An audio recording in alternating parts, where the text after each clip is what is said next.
The tape, let's grind. Shut up. The tape.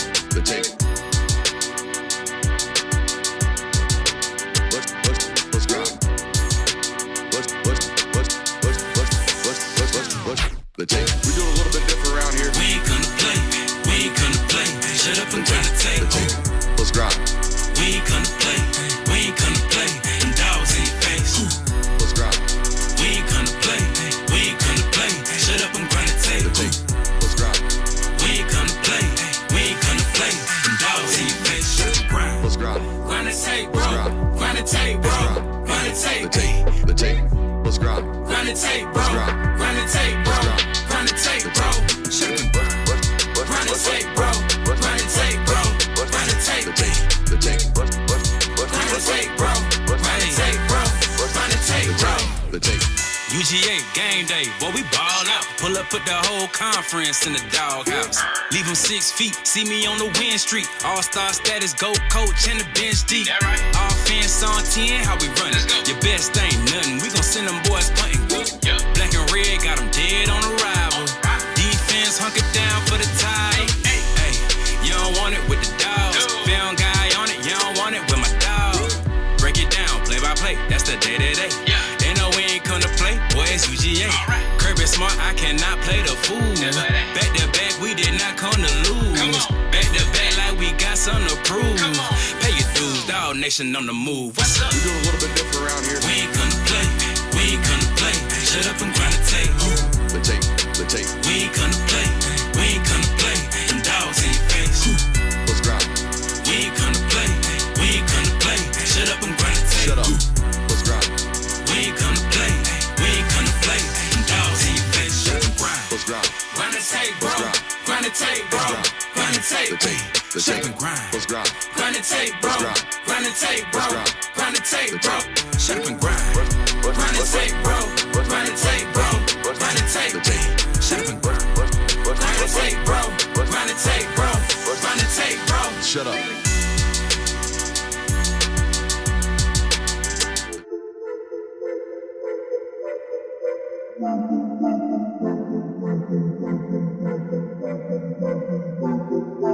Welcome in, ladies and gentlemen, to MBR, or as we like to call it around here, Nothing But Rants, the show where I find topics that I'm oddly passionate about and I pontificate upon them. These are not hot takes, but rather takes that I'm hot about. What's up? You really like that?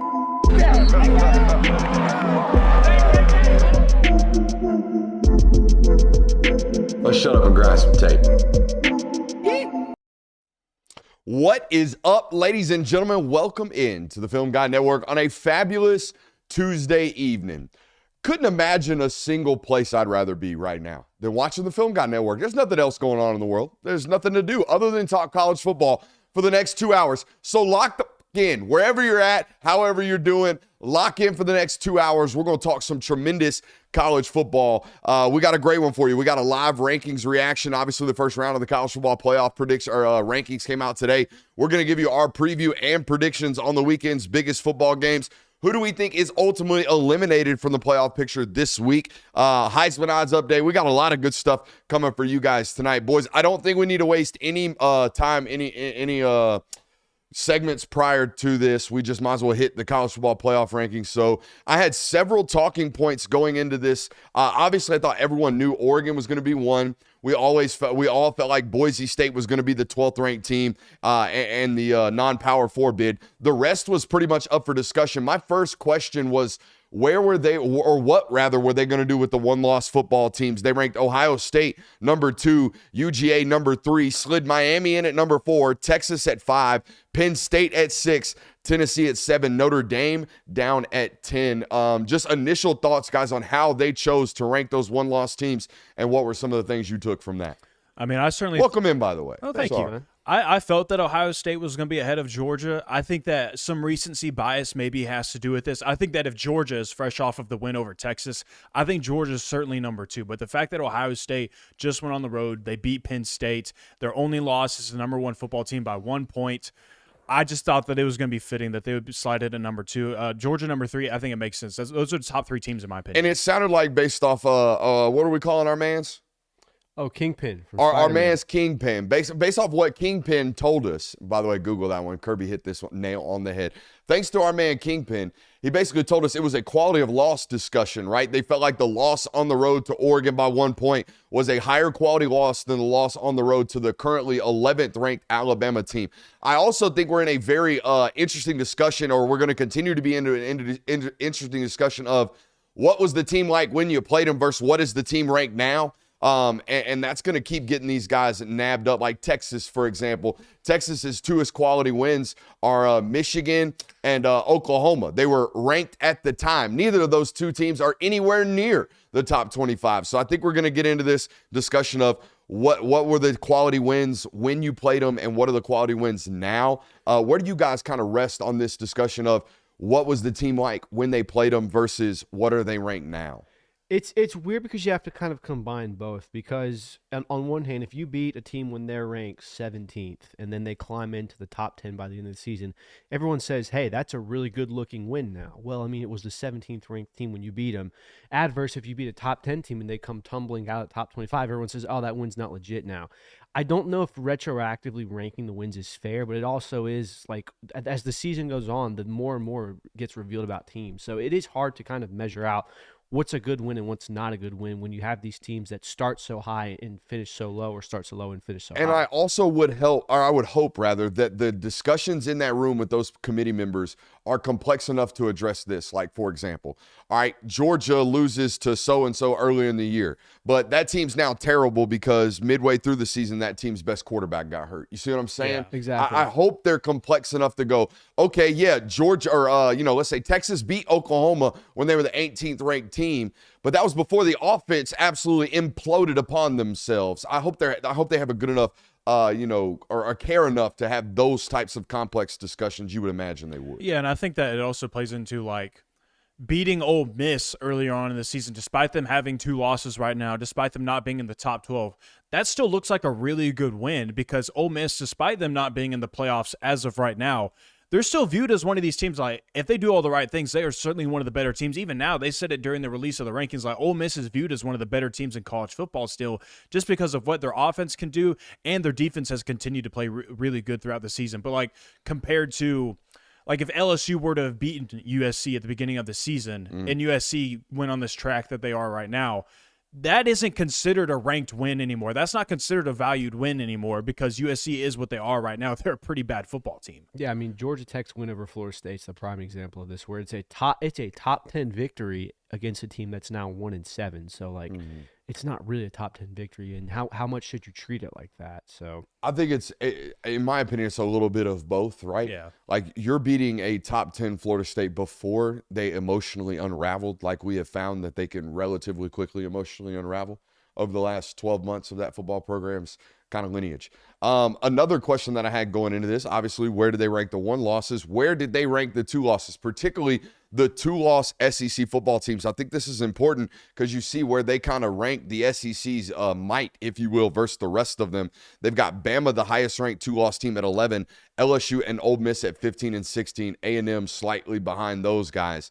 But the reason I bring this up is because they have a 2-loss Alabama over like a 1-loss SMU or a 1-loss Iowa State or a 1-loss Pittsburgh, right? You're seeing where this SEC 2-loss programs are ranked considerably higher than some of these 1-loss other conference teams. yeah, and I think that's just the circumstance of the schedule. I mean, Georgia lost to Alabama. Alabama has a win over a top 3 team right now. So I mean, that is what it is. And oh, by the way, one of their 2 losses is to a top 10 team, and the other loss is to a very scrappy Vanderbilt team that's in the top 25 according to the committee. SMU and Iowa State can't really say the same thing about wins or losses. They just have good records. So I think that it's very clear the committee is valuing the substance of your schedule versus what your record is. I think that the worst thing that could happen for the committee as for the next week's rankings is if Ole Miss beats Georgia and then LSU beats Alabama. You got to find out where you're going to put Georgia now. You got to find out where you're going to put Ole Miss now. You got to find out where you're going to put LSU now, because you would assume that all 3 of those teams, LSU, Georgia, and Ole Miss, would still be in the top 12. Yeah. So then who are you bumping out? Who are you shifting around? Like, where are those teams going That'd be a whole lot to figure out for next week's rankings. Yeah. Chaos. I think we're headed towards chaos, no doubt. Go ahead. I would say I wish that at the start of all this we had because the committee changes every year, so the way they look at things changes every year. Like this year, it seems like the emphasis. Are we sure it changed every year? Because my man, what are we calling him again? It rotates a good Kingpin. bit. My man Kingpin been on there for several years. It sounds like. Yeah, but he's the head now. Last year it was. So maybe he gonna get Boo. retired. I don't know. I don't know. Okay. I would have to imagine that the committee members you have this year, there's some difference from last year. But my point in saying this is that it feels like this year, more than ever, losses are looked at more. Last year, it felt a lot like, hey, what are your wins? What do your wins say about Quality wins. Quality wins. Correct. Quality wins. That's all we ever Correct. heard about. Now it's all quality losses. Who'd you lose to? How much did you lose by them? How did you look when you lost to them? So I think that the dynamic of this changes every year, which is fine. I get it. You want to have some fresh faces in that committee so that you don't get biased and overturn of that. But I do think that the committee does need to come out and say, this is what we're going to value most, because you have these guidelines of, the so-and-so best teams, the 4 conference champions. It's so gray right now. Here's what I can tell you that I absolutely 100% know based off today's rankings. Indiana has to win out in the regular season. And here's why. If they drop a game to Ohio State, they're 11-1 sitting at home during conference championship weekend. I'm looking at rankings right now that say 7-1 Penn State and 7-1 Tennessee are ranked higher than them. All right, so a 2-loss, let's call it a 2-loss SEC team at the end of the year is more than likely, correct me if I'm wrong, going to get ranked ahead of Indiana if they stay true to what they got going on right now. If Tennessee drops to Georgia and Indiana loses to Ohio State by the same margin, Tennessee's going in with 2 losses, as opposed to Indiana getting through their entire slate and then losing to Ohio State and sitting at home during Big Ten Championship week. Yeah, that's the question I was going to ask is what do the losses look like? If it's by the same margin, like in the same fashion, then yeah, it certainly seems like that Tennessee is set up to be ahead of Indiana, despite Indiana having 1 less loss than them, despite both of them missing their conference championship. So yeah, and that's why these rankings, like even though it's the first week of the rankings being released, these things do matter because it gives you a precedent of, hey, this is how they're forecasting things right now. Indiana, you are undefeated, but you're ranked number 8. So that means you have a whole lot less room for error than even a team like Georgia or even a team like Texas or even a team like Tennessee who have a loss already on their schedule. It's all going to depend on what you lose to Ohio State by, because the rest of the schedule, there's nothing there. Michigan and Purdue. The rest of the schedule, buddy, the entirety of the schedule, there's been nothing there. Right, but there's nothing. They've got the 105th ranked schedule. Meow. Right. Yeah. So my point in this is that if you blow through the entire schedule and then you lose to Ohio State, the presumed top 2 or top 3 team by 1 score, it's a close game throughout. You've made a case where, hey, look, we didn't complete our challenge, but look at what we've done on our schedule, and look how we played one of the best teams in the country. There's no way we're not a top 12 team. Now, it's a moot point if you lose by 20 points. So should BYU feel some type of way? They have 2 currently ranked wins. A little bit, but at the same time, if you're BYU, you're just saying win the conference and it doesn't matter. Well, it does, because, I mean, Boise State could jump you now. No, it doesn't matter. If you win the conference, you're top 4. No. Yeah, you are. It's the top 4. It's the highest 5 conference I think champions. it's Power 4 teams Power automatic 4 gets bid. the top 4. No.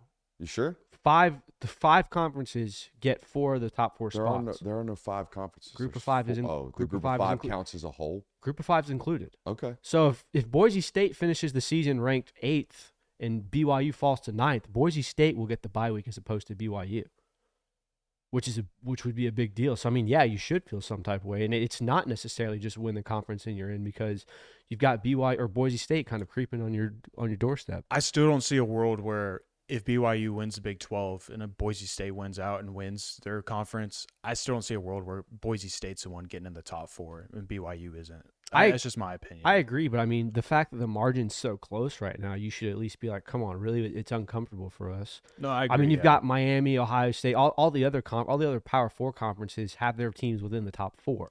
I think the other way to spin this is there's definitely a way where Boise State gets in at the 4th ranked spot, and that's a BYU loss in the Big 12 championship game to a 1 or 2 loss conference opponent. Yeah, and then the argument becomes, well, we're getting punished for actually winning out and going into a playoff conference. So, I mean, there's going to be, I don't know if it'll be this year. I don't know what it's going to happen. It's going to happen within the next 3 years where something's going to happen where we all say, look, that's unfair and we have to change the system drastically. I also think the committee let us know what they think about the ACC yet again. I was interested to see how they felt about it. We saw the undefeated Miami get ranked behind 2 one-loss teams from bigger, better conferences. And then not only that, we see SMU down at 13. They drop Pitt all the way down to 18. And then Clemson drops all the way down to 23 with Louisville at 22. I think right now, if there's one Power 5 conference or Power 4 conference that's looking at it like we're only going to get one guy in, it's probably Big 12 and ACC, which makes sense. But it just you're going to look at a college football playoff this year where it's like Boise State, 3 or 4 SEC teams, 3 or 4 Big 10 teams, and then 1 from the Big 12, 1 from the ACC, and then Notre Dame. And I wonder, do they have reason to complain or because I know who he is. I know Danny Cannell's going to throw a bitch fit on social media. I know he is. And he's going to be like, oh, the SEC bias. Well, no, watch the games, dude. This is the best conference in college football. Watch Big Ten football. It's the second best conference in college football. Yeah, I don't think there's any debating that at this point in the season, especially knowing that like if watching the SEC unravel this year, how it's all played out. I mean, we keep going back to him, but they have become such a big talking point of look at where Vanderbilt is now at this point in the conference. Like it is not the same SEC that it was last year or any year. Like we've been saying that, or at least I've been saying, I think this is the best SEC has ever been. And it's happened at a time where it fits in perfectly because there's an expanded playoff and you're going to get more teams to have a crack at this national title, but that's going to come at a cost of some other conferences not getting as many members in. I thought the most important statement of the night came from my man Kingpin, who said, quote, "We are not going to punish, but we are going to watch the games," when asked about team on the fringe, maybe 11 through 15 playing in a conference championship game and then ultimately losing. And that was his way of saying, like, you better play that game tight. You're not going to get to go play in that conference championship game, get waxed, and then us go, well, that doesn't count. We didn't see that. That was a free game. That's not how that's going to play out. So you've got to play those conference championship games tight. And I think the teams that this really matter for are those Big 12s, are those ACC second and third place teams where you got to go in there and put up a fight against that Miami, that BYU. You got to go in there and play it tight, Iowa State. You got to go in there and play it tight, SMU. You can't go in there and lose by 14, 15, 17, whatever it is, multiple scores, and have us accept you as the 11th or 12th ranked team. Yeah, and that's going to be – I think that conference championships are really going to create a big snag in all of this process because you're going to have these sets of games where certain teams play in them, certain teams don't. Certain teams are going to reap benefits from not playing them. Certain teams are going to reap benefits from playing in them. There's going to be certain teams that reap benefits from not playing in them at all and losing. It's going to create a very interesting dynamic because it's such a shortened schedule. Here's my thing. Or as Ms. Torres would say, muy interesante. Here's my thing is, so say Texas A&M and LSU win out. They're the teams that are representing the SEC in the conference championship. Georgia wins out as well. They're one loss sitting at home, not in Atlanta. So one of Texas A&M or LSU, or like LSU, they lose. They're now a 3-loss team. You were in your conference championship. Is LSU just still guaranteed a playoff spot? Like, would they get completely pushed out because they have 3 losses now? Or would you have a 3-loss playoff team? Because I think that certainly impacts this as well. I think this is where you're going to see teams like LSU is not in the playoff look right now because of a reason like this, where I think they're going to say, hey, you had your chance to make it in the playoff. We're not punishing you for losing the conference championship game, but you're not getting in now because you didn't win it. You were on the outside looking in beforehand. The conference championship was your ticket in. You didn't win that. I think that's where the quote punishment is going to come into. It would be pretty crazy, though. You have a number 2 Georgia sitting at home, not in the conference championship, like a number 8 and number 12 LSU or in the number conference 1 championship. Playing. Pretty crazy. Oh, I show a big middle finger up to Notre Dame. Just going to put that out there. Big middle finger up to Notre Dame. What's their strength of schedule right now? I'm curious. I would guess it's probably in the 50s. Also, did anyone get screwed by the lack of divisions more than the SEC? They are eating themselves alive. Yeah. The week-to-week battle and the week-to-week grind in the SEC was hard enough. Is it the lack of divisions, or is it the fact that you threw Oklahoma and Texas in there and everyone's more talented now? Well, only one of those teams is a quality right now. Right, but again, Vanderbilt's good. Like Jay will talk about, Vanderbilt's good this year. South Carolina's not a slouch. Like the teams that were traditionally down have been up. I think that's more what the reason is. Like if you still had the SEC East would be very tough for Georgia. Winning South Carolina, playing Vanderbilt, like those games that you thought used to be guaranteed wins, it's tough. So I don't know if it's the lack of divisions as much as it is just everyone seems to have gotten better this year, with the exception of maybe Auburn and Kentucky. And when you make this a salary sport, those are 16 of the 15, not counting Vandy. Well, 14, not counting Mississippi State. Those are 14 of the highest spenders in this sport. They're going to be 14 of the better football teams in this sport. Yeah, absolutely. By the way, Notre Dame ranks 75th for strength of schedule. That's about right. And it ain't getting any better? No. They have a game that Florida State on the schedule. Yeah, Florida State, shit. but yeah. And they got one more service academy. Mm-hmm. Florida State Don't they play Army? They already played Navy? I think so. I think they play beat Army. the shit out of Navy. So yeah, they're how about that? At the end of the year, their one ranked opponent win and one ranked win might be, or two ranked wins might be against service academies. No, you're forgetting. They beat Texas A&M on the road. Yes, Texas A&M. They have Florida State, Virginia, Army, and Notre Dame. Or sorry, USC. So we need A&M to really crash out over the next couple weeks to make that a non-quality win. to screw So Notre Dame. I'm gonna root against A&M just to root by proxy against Notre Dame. Are y'all with me on this? I think Aggies. I think we might recruit some folks for that because them Golden Domes. That's the next level of hating. I respect it. Honestly. I mean, we got to get some of that mojo and that hater juice over on Miami's end as well. But I think they might take care of themselves. Nah, that schedule's some shit. Should we get into previews and predictions, or do you guys have any more thoughts on these rankings? You were talking about it, how you were saying that your thought of being the 5 seed is completely playing out. Yeah, we can save that for the local hour, I think, because Okay. Sounds good. Let's get into previews and predictions.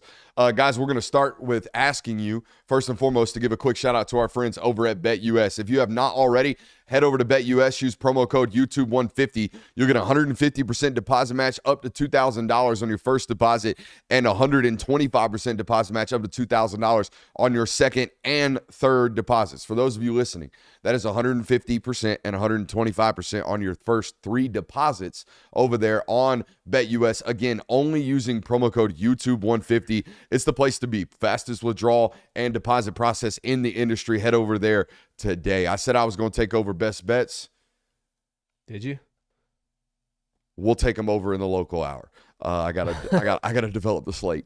But let's get into predictions, guys. Make sure you're hitting that thumbs up button as well if you are not subscribed to the network. Which stats, boys, they're changing. Used to we were 80-20. About 20% of y'all would roll in here. You're not subscribing. 80% of y'all out here hitting that button. Now we're about 60-40. Now about 60% of y'all already OGs. Y'all members of the family, or as we like to call it, La Familia.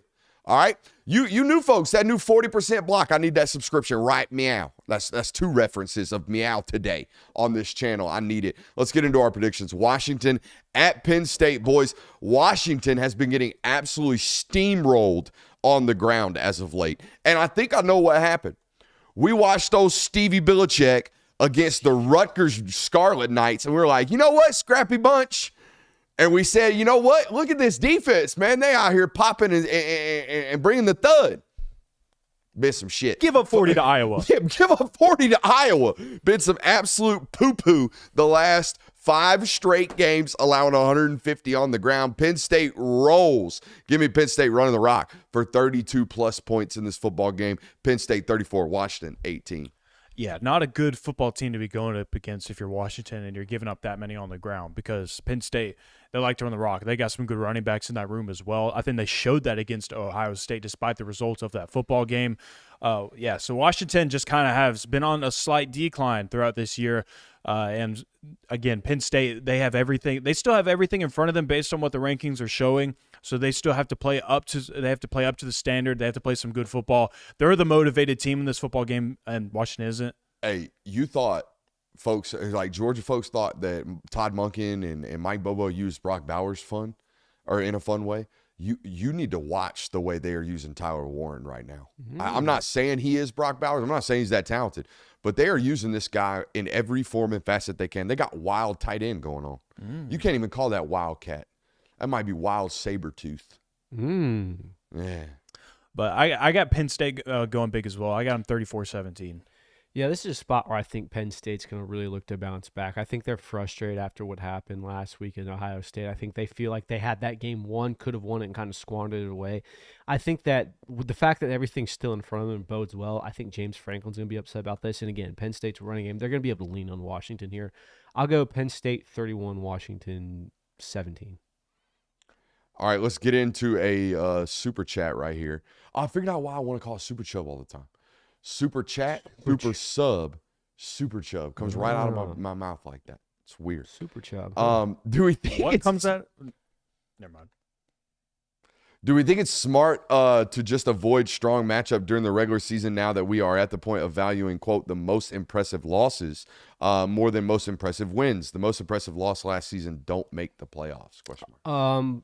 No, because like I said, the metrics and what the committee is looking for is going to change throughout the times. Like 1 year it's going to be, hey, what's your best loss? How do you look in your losses versus what's your best win? How do you look in your wins? The other thing is look at teams like Indiana, BYU that don't really have these substantial wins. You can deduct the competition. Now, being in the SEC helps us a lot where you're automatically going to get good games. I don't think you need to go out of your way to go and get major Power 5, top 5 matchups, but I don't think it's going to be beneficial to just duck all competition, especially if you're not in the SEC. You ready for this one? Mm-hmm. What's Ohio State's quality win right now? Penn State. There's one. What's Penn State's quality win right now? They did not have Illinois. Illinois. Okay. Both those teams are ranked higher than Indiana right now, Mm-hmm.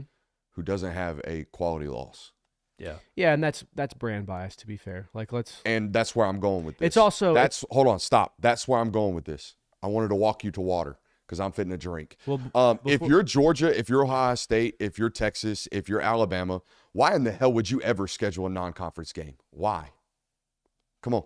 Well, before you start sipping too much, it's also because these teams started the season so much further ahead than Indiana. Like, Indiana has had to crawl in from, I think they were unranked to start the season. Mm-hmm. So now, if, like, say a Michigan wasn't unranked next year and they come crawling in, you're going to have a similar situation. I think it's more about where you start in proximity to why they're so much ahead right now. Ohio State's been in the top 5 the entire season. Indiana started the season unranked. I think that's why you're seeing that as well. But there is brand bias. I agree. If Michigan was in the same scenario If this year, Michigan played Indiana's schedule, they'd be ranked 4 right now. oh shoot, I think they'd be 1 or 2. 1 or 2? I think they'd be 1 or 2. You're Yeah. telling me a Michigan undefeated Oh, there's right definitely now? brand I mean, bias. I'm not this is- denying that at Yeah, all. no, and that's kind of where I was going. This was And Michigan last year. if you're a big school, why in the hell would you ever schedule a tough game out of conference? Your conference is going to be tough enough in the Power 4. Just win out, baby. That's it, and you're in every year.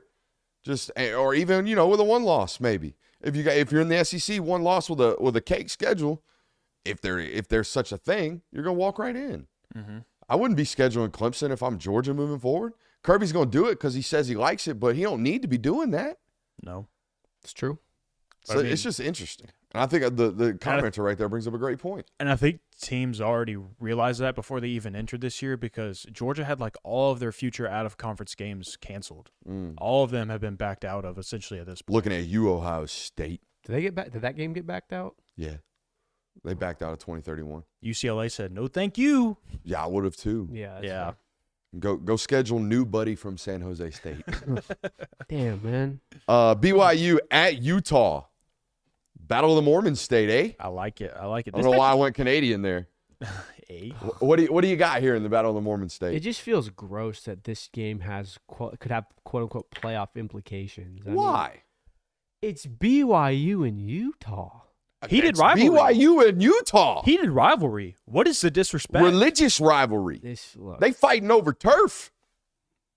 I don't understand this at all right now from you. I don't love the idea that this is getting built up so much. As someone, as a show that tells everybody every single week, don't you dare sleep on this slate. I'm not sleeping on the We're game. sleeping on this one? I'm not sleeping on the game. I'm just saying I don't like the way that this game is being built up for circumstances. To be honest, it doesn't help that Utah's lost their last 4 games. No, it does not. But I will say this. Do you know over those last 4 games, Utah has allowed a combined 50 total points? It's not terrible. No. They've got losses on the book of like 10-9. This game's got 14-10 written all over it. Yeah, I've got all over it. I think my statement of Iowa with better uniforms came a little bit too true for them. Might have put a little bit of a curse on them. Isaac Wilson, maybe not the answer. Yeah, no. Cursed Tough for any true freshman. Yeah, not exactly working with a whole lot. Ooh, revenge game for the Wilson family. Even though I think he got a BYU offer, he just chose to go to Utah. That's right. This is Zach's little brother that we're talking about for those of you at home that aren't catching us.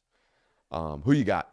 I've got BYU kind of winning this game handily. I think it'll be like a 27-7 type game here. Like, there's nothing that Utah has to offer on offense that would make me think, hey, they're going to win this game. Now, you could rock fight them into, hey, it's overtime, it's 10-10. But other than that, like, I really don't see a way that Utah can score enough points to beat BYU, especially with the momentum they have. I got BYU winning this one 21-10. Yeah. I'm gonna stick around that. I'm going to go 17-10, maybe a little bit tighter. I think I might take the under as a lock here. Yeah. Not a bad idea. 40.5, but, too many short fields could be presented to a team like BYU if Utah's that bad offensively. That's true. That's a good And they point. have been that bad offensively. So, a 31-10 football game is very plausible if Isaac Wilson throws like 2 red zone interceptions. And then all of a sudden I'm 11-7 on locks, and we might be giving it back to old Christian Curb. But we're all on BYU. Yes. Shout out to the BYU. South Carolina at Vandy. Hoops to thunk it. Hoops to thunk. This game would be on our premier picks list and our slate and our show sheet middle of November. Not only that, Hoops to thought this football game would feature 2 SEC teams that are combined over 500 at this point in the season in conference. Not overall. I'm talking about in conference. We got 2 above 500 football teams facing off this week in between South Carolina and Vandy. I mean, just the 2 poster child for exceeding expectations this season. Both of these See, I was just thinking, man, if we ever got clipped, that would be the clip. And then we just poster child for over exceeding. See, I don't know.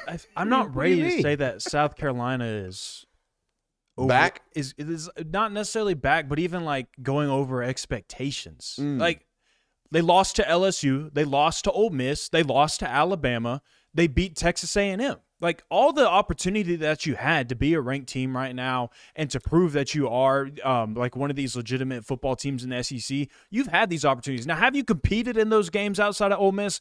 Absolutely. Have you, like, you've made it a dogfight, you've made it 4-quarter football games, and you've been a couple plays away from those games going very differently. Maybe even a different penalty call happening in the LSU game. So you've had your opportunities. So I think they are deservingly unranked, but I will also say this. I think South Carolina is by far the best unranked team right now. I've said time and time again this year, I would not want South Carolina on my schedule, and I think this applies to Vanderbilt. I think South Carolina matches up great against Vanderbilt. I think that defensive line is matched up perfectly for what Vanderbilt wants to run, this little option game that they have going. I think Kyle Kennard, Dylan Stewart, the interior defensive line, I think that they have the players to make it life hard on Vanderbilt's offense, and that's why I think South Carolina is going to win the game. I love that take because you nice and quietly snuck a dig in at option offense right there. This little option offense, I like that. That's nice. Big, tall, long, fast athletes. Yeah. For South Carolina. I am comparing the South Carolina offense to the roulette wheel. Now, I'm not a gambler, all right, but when I go to Vegas, I'll be playing a little roulette. I don't mind. Yeah. Okay, I ain't never been to Vegas, but when I go to a casino, I'm over there on the roulette table playing a little bit of red, a little bit of black, might put the here on the double zeros every once in a while just to cover my bases. They've been hitting black multiple weeks in a row. They've been out here with good offensive performances. 25 points up against Alabama, 35 points against Oklahoma due to a bunch of short fields and some pick sixes, 45 or 44 points last week. They hitting red this week. I'm telling you right now. Vandy straps them up 17-14. Another key home win for the Doors. Yeah, I was looking at it earlier. These last 3 games that they've tied together have been the best South Carolina football. Vandy's sneaky played. tough at home this year, by the way. Even though they play in a away construction environment. zone? No, they play in an away environment. I don't know if y'all watch this, Yeah. but like particularly when big schools go there, the Alabama buys all the tickets, Georgia buys all the tickets, Texas buys all the tickets. That's I what don't know if happens South when- Carolina's going to do that. That's what happens when your stadium's in Nashville. Oh, let's just go to Nashville. Free trip to drink some booze. And your football team isn't insane. But yeah, no, South Carolina is kind of tailor-made to stop an offense like this. And Vanderbilt, as much as I love the story this has been this year, I think that this is kind of South Carolina's going to be defensively too much for Vanderbilt. I don't think that it's going to be an offensive shootout by any stretch of the imagination. I don't think you're going to see an offensive output that you saw against Texas A&M from South Carolina. But this does kind of feel like a game that Vanderbilt is just kind of outmatched. They're scrappy enough to keep it close, but I don't know. It'd have to take turnovers for South Carolina. That's what I'm sitting here betting on. I'm betting on that turnover to hit red. They've had Lenore's- one turnover over the last 2 football games. They had 6 the previous 2. Lenore Sellers does love a good fumble rooster. I think South Carolina wins 27-17. All right, y'all are both on South Carolina. Let's move on. Colorado at Texas Tech. This Colorado defense sneakily improved. They're top 50 in almost every category that I looked up today. I'd like to know the offenses that they've played recently. That's a fair one, but they held Kansas State to negative 29 yards rushing. Not bad. This is a football team that was often talked about as unable to be out here stopping some of these Couldn't attacks. stop a nosebleed. Yeah.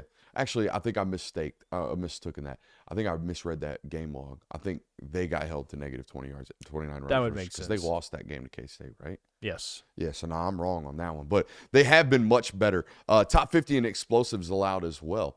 And I think they eliminate one side of the field in the passing department. That makes it really, really hard on the Texas Tech offense. Give me Colorado, 35-24. Yeah, I'm definitely riding Colorado on this one. I think that they've continued to look improved. I think I agree with you that they are playing better football on both sides of the ball, although the offense has just kind of been rolling throughout the year. I don't think the offense has ever been a complaint or an issue for them, and how could it be when you have someone like Shadur Sanders and Travis Hunter on the offensive side of the ball for you? But I do think Colorado is going to get the job done this weekend. I think they're going to win pretty handily. I have Colorado winning 35-20. Yeah, I mean, Texas Tech, I think we're kind of overlooking the fact that they're coming off of a massive upset against Iowa State. They're probably riding very high right now. Colorado, on the other hand, has been, for as much as people like to give them shit, they've been a very consistent team this year. One of their only losses came in the fact when your best player got hurt. So I like Colorado in this situation. I think their offense is going to be more than enough to get them the win. I'll go Colorado 35-23. So we're all on Colorado? Is that a bad thing? No, I'm sitting here mentally trying to put together locks. All right, let's move on to Bama at LSU, a massive football game this weekend in the SEC. I think this boils down to a pretty simple point of analysis for me. I trust Garrett Nussmeier at home far more than I trust Milroe on the road. Mm-hmm. And I could be that simple, and that's what most of my prediction in this football game ultimately boils down to. But if I wanted to get really, really nerdy about it, I would go this way. Blake Baker is as chaotic and as exotic as any defensive coordinator in this conference, not named whoever the hell's running South Carolina's defense. But anyways, they do a lot of funky stuff at LSU, and against really, really high-level processors, I worry about that. Right, you're going to get picked apart if you leave yourself vulnerable, or if you're too multiple and you bust coverages. I don't necessarily worry too much about that with Milroe, other than busted plays with his legs. Like if you run a stunt and we leave a massive void, he might take off and run. But when it comes to being too complex in the back end, letting free runners happen, he might miss free runners if we change pictures on him or if we make it a little bit too exotic for him. I like the matchup of Blake Baker versus Milroe in this, and I think it ultimately creates, some turnovers this weekend in favor of LSU. I'm taking LSU at home 31-27. Yeah, I think this is going to be a higher scoring game simply because of, look, the talent of Jalen Milroe is undeniable, and he is going to score points, especially against an LSU defense that has been up and down throughout the entire season.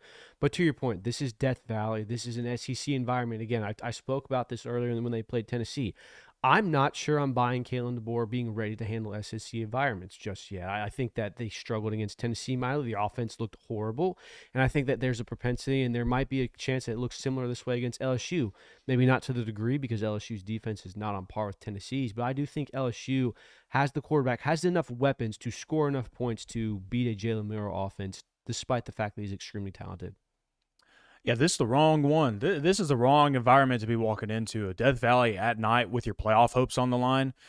This is the wrong place to be at this weekend, but it's also the right place because these are the types of games that you want in the month of November for college football, and you want these two teams being center stage for it. Alabama, LSU, these two teams always provide a pretty good matchup, but I do think that this is going to be pretty overwhelming. Caleb DeBoer has never walked into an environment like this. I don't think that's far-fetched to say at all because many would say this is the best environment college football has to offer. I do kind of wonder, though, and I just have this thought of, if you are Alabama, do you take into any consideration of potentially putting in some offensive game plan for someone not named Jalen Milroe after seeing what Texas A&M was able to do by switching quarterbacks? I think you have to be very, very careful about, because that requires publicly doing that, like inside the building. Sure. You know what I mean? Like, we got to take time out of practice to create offense for Ty Simpson. Yeah. If we're doing that, if we're preparing the backup quarterback, we need to be doing that, in my opinion, behind closed doors, right? We need to be sitting down with Ty going, all right, on Tuesdays, we sit down with Jalen on Sunday and Monday.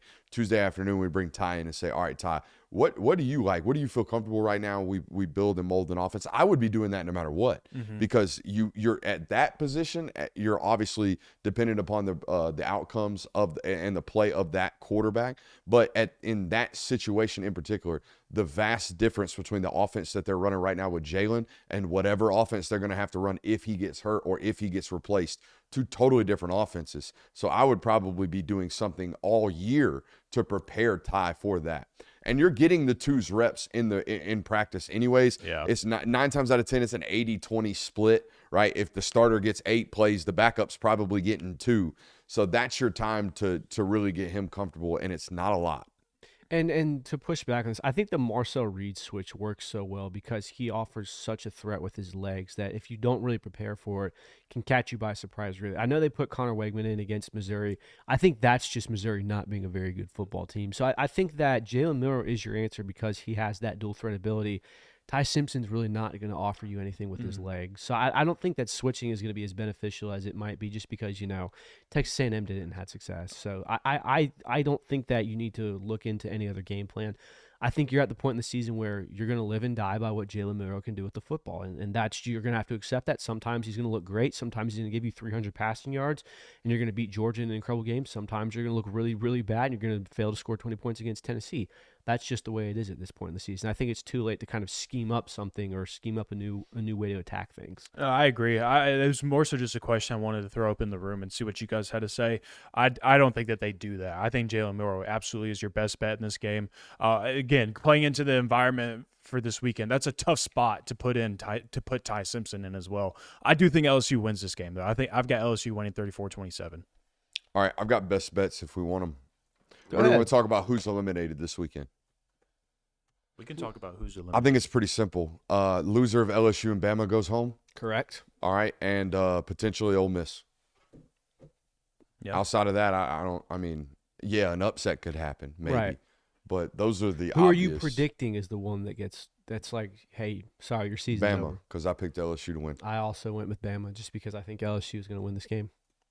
You can find out what we think about Ole Miss in the local hour. Hey, look at the man teasing a whole nother block. All right, let's go to the board. I've got best bets for you guys. Oh, you're doing best bets on the board? Yep, we're going to do best bets on the board right meow. I'm taking the lappy top with us. Don't love the color combination we got going today. Light gray with the pink on top. Got cold in the press conference room, A little chilly? Had to switch it up. That room's like 59 degrees. All right, here we go. Let's get over to our NCAA slate over here on BetUS. Again, promo code YouTube150 gets you 150% deposit match over here on BetUS on your first deposit up to $2,000, 125% on your next 2 deposits. Here's what I'm looking at this weekend, boys. I like Colorado -3. Give me that keyboard right quick. I like Colorado -3 in their matchup this weekend. Okay, let's go find Colorado. All right, I like them against Texas Tech. Give me the third. I'll lay the 3.5 points. I think they win by at least a touchdown in that football game. All right, I'm going next to the Tennessee football game against Mississippi State. Guys, this line is set at 61.5. I think a 51-10 football game gets you out of here, and I think that's ultimately what we're looking at in this football game. All right, so I'm going to take the under 61. Tennessee's offense been struggling a little bit. They found some life last week against Kentucky, missing a bunch of field goals in the red zone. However, I think this is shaping up like a 41-10 football game. I like that. Give me that under right there. And our final bet of the night, I'm taking them BYU Cougars. Give them to me. Give me BYU, okay, -4 against Utah. I think Utah is abhorrent on the offensive side of the football right now. They're facing a top 40 defense, one of the best they've played all year. They ain't played a whole bunch of really good defenses out there in the Big 12 at this point in the season. Give me a little 10-piece. Actually, we only have $30 left because Kirby keeps losing our money. Give me 5 there, all right, and 5 there. We're going 15 spread on a 3-legger. All right, no parlay today.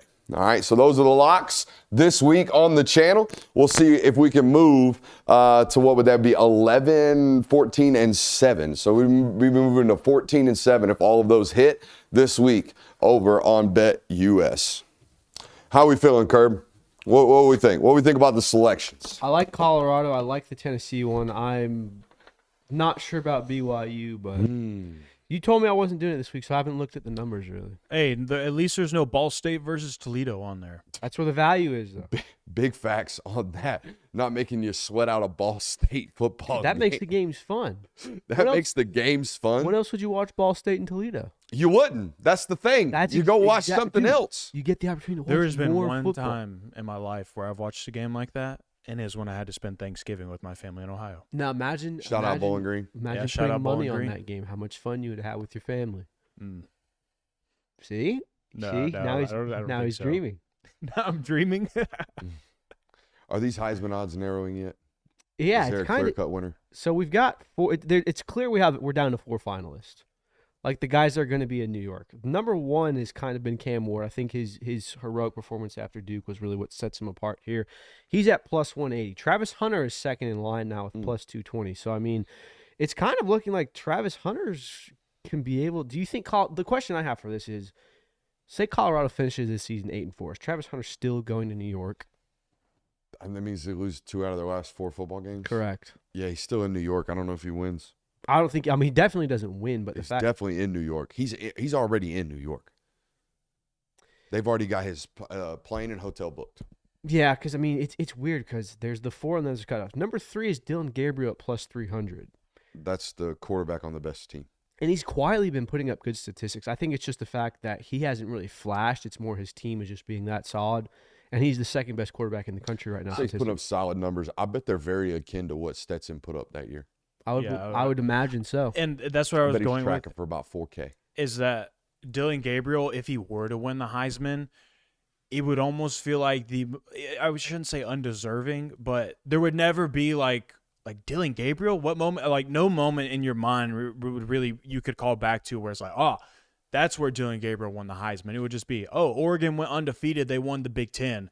That's why Dylan Gabriel won the Heisman. Yeah, I mean, we did the Heisman checklist last year. We might bring it back, but you have to have big wins, a good record, and a Heisman moment. And Dylan Gabriel doesn't really have a Heisman moment. He's got big wins and a good record, but I feel like Cam Ward makes Heisman plays every Saturday. he doesn't. And I think his highlight reel alone is going to win him the Heisman. Yeah, Cam Ward's incredible. Miami's probably going to beat Georgia Tech by 50 points on Saturday.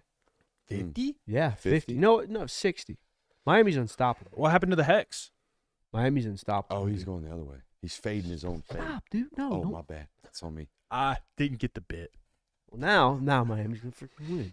Georgia Tech was See, the if last you'd have just hope I let it had. ride, I'd have let it ride Was the too. last hope I had of this Now damn Miami's team. smooth sailing onto God. the college football playoff. Go ahead, put in your lock But for no, Cam Ward winning the Heisman. Cam Ward has been extremely impressive this year. I can't deny what he's done as far as being a college quarterback. It's been insane. Number 5 on this list, would you like to guess who it is? No, You don't want to guess? no. It's Jackson Dart at plus 1,600.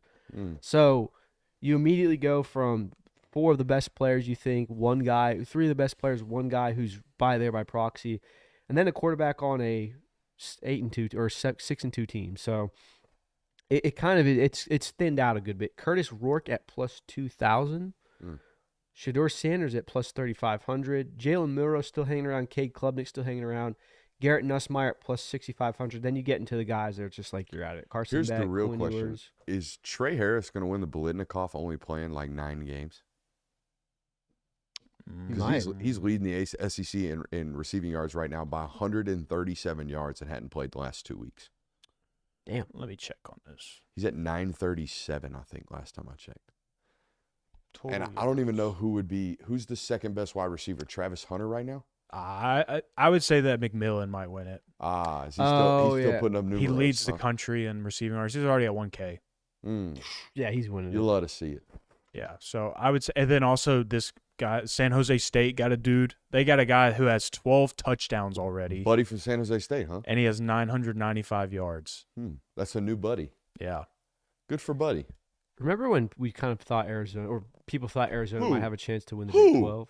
Who? The media. Who? Not I. What Not are you, this Howell? guy. Hell no. Wasn't trusting Buddy from San Jose State as far as I could throw it. There was not a better confirming feeling about Arizona than watching them. I don't even know who they played. Who were they playing that night? Week 1 showed up with the lay on his neck. Yeah. Yeah. Well, and we were watching a game in the truck, and they couldn't do nothing. I mean, the offense was, all right, McMillan, here we go, trying you again. It was K-State, wasn't it? Yeah. I think that's what, yeah. You did. And pick Avery Arizona to win that Johnson game. just absolutely, that was a failure on my part as well. Giving faith in them, I was like, sheesh. We've got a couple of scenarios for you. Oh, yeah, some what-ifs. I think I got two good ones. Lay for these you. on me. Let's hear them. All right, what do you think is more likely to happen? The Group of 5 team is ranked higher than 12th, or Bama misses the playoff? Bama misses the playoff. I got a better one That for could you. easily happen this weekend. And I've already picked it to happen. I think LSU wins that football game. I do think also, but if Bama wins that game, Boise State could very easily creep up into these rankings. You keep doing this. I think they're resting right there at 12. I don't know, man. What is the remaining of the schedule? What they got the Fighting Rainbows left? It's nothing special, but there's more. It's more teams in front of you can certainly lose. Yeah. My scenario for this was Boise State is not the 12th seed, or Notre Dame misses the playoffs. Ooh. So wait, Anything that keeps Notre Dame out, I'm going for. I don't think there's any. I don't think there's a single player. You know, there's sometimes like players can make you like a team, or because I like watching this guy so much. If you planted Jadeveon Clowney on Notre Dame right now, I wouldn't watch him. If you planted Devontae Smith right now on Notre Dame, I wouldn't watch him. What about like I would actively root against that guy. what about like a Cam Ward? No, I wouldn't even watch it. You thought about it. Yeah, I did. Cam I did. Newton. What I'd if- watch it? What if Steve Sarkisian was called the shots for Notre Dame? See, you done did it to me. You done did it to you. Found my weakness. Even though I don't love my man Steve Sarkisian, who I cape for. I don't love Steve Sarkisian coming out and telling the media, "Why don't y'all tell the corners to walk up or walk?" Yeah. Coach, why don't you make them? I didn't like that. So Steve's falling down my charts a little bit. I don't have as much man love for Sark as I did. Well, you're going to love this other one because both of mine actually included Notre Dame missing the playoffs. Yes. Georgia misses the conference championship game, or Notre Dame misses The other one. playoffs. No, I'm just kidding. I mean, there's a path to Georgia not making the SEC championship. Yeah, it's LSU winning out and Texas A&M winning out. Or you lose to Tennessee, or lose to Ole Miss. which is or you lose to Tennessee or Ole Miss. Which Yeah, I mean, there's is a all on lot the of table. possibilities there. Sure. So LSU can win out and still go over Georgia? Mm-hmm. Oh, it's because they're one SEC loss. It's because both Texas A&M and LSU are both non-conference losses. undefeated in conference play until Yeah, a couple weeks. and LSU will have the victory over the common opponent should they beat Alabama. And this Texas Saturday. A&M would as well. Tyler Mash got me. If you put prime Cam Newton, That was on Notre that was the Dame, next one I was going to. I'd be watching the hell out of that. Cam Newton would have looked good in the I was about Notre to Dame say. jersey. He looked pretty good. I mean, not to compare Cam Newton to Deshaun Kaiser, but Deshaun Kaiser's looked bad in Notre Dame uniform. Yeah, but it was the speed flex. You're right. The speed flex. You're right. You have to. You got to go traditional shut with the visor like Cam. Yeah, Yeah. that was nice. Mm. I missed that era of helmets. Yeah. I missed that era of armbands. Everybody was out here rocking hella Yeah. armbands. Nick Marshall would Yeah. pull up to every game with 15 of them up his arm. Yeah. One tackle later, they're all gone. But pregame, man, boy, you look good. You were dripped out. I think that's why people stopped wearing them because it was $15 a pop, and 2 plays later they're gone. So Kirby, you know the Sean Taylor swag of like taping on the face mask? on the face mask? Yeah. So I saw a version of that this weekend on Friday Night's Mike. There was an offensive lineman who had clearly bought like a 5X white t-shirt and then cut the bottom of the t-shirt into like strings and then tied them. So it looked like he had like he had like a. I don't even know how to explain. How would you explain it? I don't even know. have no It idea. was crazy. It was like he had a Like one of those shirts you make with tie-dye where you tie the sides. yeah. up? Yeah. But they were like 12 inches long, all of them around his belly. Like he had been in battle. Yeah, it was sick as shit. Interesting. I have to see. And it was new drip. I haven't Yeah. seen new drip in the Never football seen world in a that. long time. It was new drip. I have to see a picture of this to get. I can't. I'm having a hard time Well, visualizing. if you I watched know. our content Yeah. and you weren't a slacker, All right, look. Lean in, brother. You can't Lean get high right on in. your own supply. That's what I'm saying. Bullshit. I done watched it twice. How you supposed to know if it's quality stuff? Because you trust what the people on your business are Oh doing. yeah, see, I don't trust it. I don't That's trust the problem. system. You're not trusting the system. I don't trust the system. You out here trusting systems on this day of all days. You don't know want what to give like Whoa! you don't want to trust a night. We went 52 minutes of that. 52 minutes. All right, what's more likely? Florida State's upsets Notre Dame or Oklahoma scores 45 against Missouri? One more time on that. What's more likely? Florida State upsets Notre Dame or Oklahoma scores 45 against Missouri? Oklahoma. Yeah. Give me 8 pick 40, sixes. 45 points. Give me 8 pick sixes. That's more likely to happen than Florida State winning a football game. They're going to turn it around at some point in the season, man. They're going to turn it You around. couldn't even get through the You first 2 couldn't even words. get that out of your mouth. No, without dude, it's a laughing. shit show. It is All a right, shit how about show. this? What's more likely this week? Florida State or no? Florida upsets Texas or Georgia Tech upsets Miami? Is Lagway playing? And is he actually Lagway's not. No, Lagway's They, not they, playing. well, I just said that because they said they didn't completely rule him out Mm-hmm. yet. But But I mean, Florida's run game not disastrously bad. no, They're going to run game away to a win at some point in the remaining game of their schedule. I firmly believe that. This team's fighting too hard to finish the season 0-5. Is that fair to say? I mean, yeah, I Not I would counting agree Florida with State that. because that's a If Lagway was healthy and playing in this game, I would say absolutely they have a shot. But if you're just relying on the run game, I don't think that's a recipe to win. And it's at Texas. All right, what's more likely to happen? You listening, Brooks? Yes, I am. Okay, just making sure. Billy Napier gets fired or Sam Pittman gets fired? Can I take a neither? Yeah, no, it's more likely that Billy gets fired. Sam's got momentum. Even though He's he got did another. He's got another year with Taylor Green. Yeah, I mean, he Taylor did Green's ju- not declaring for the NFL draft this year. No, but they did just get That's dubbed, okay. That's dubbed okay. by By Ole a top Miss. 10 team. That's what you do at Arkansas. Okay. It's That's okay fair. though, because you beat Tennessee. You beat Tennessee. It's over with. You got OV. your extension. Maybe not an extension, but you got your you got your hog. lifeline. You got Yeah, your big hog. You get to keep the hog. Hold on tight to that hog. Damn, dude, that would be nice. Yeah. That would be. Can you imagine if they do fire him and then like Sam Pittman wakes up one day and comes out to his backyard and there's a big ass tow truck hauling away his hog? I'd cry. He's like, "Sorry, this is part of the contract, Sam. We gotta take this with us." That'd make me sad for Sam. Maybe sad as well. I'm good on the national hour. We can transition into the local hour. Yeah, if we want can go ahead to. and switch it. Aye, All right, Captain. boys and girls, we'll see you on the break. Other side of the break? Yeah.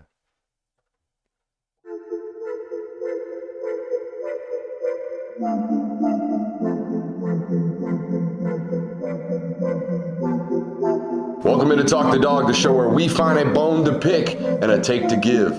These are not hot takes. These is dog takes. Can I talk that dog?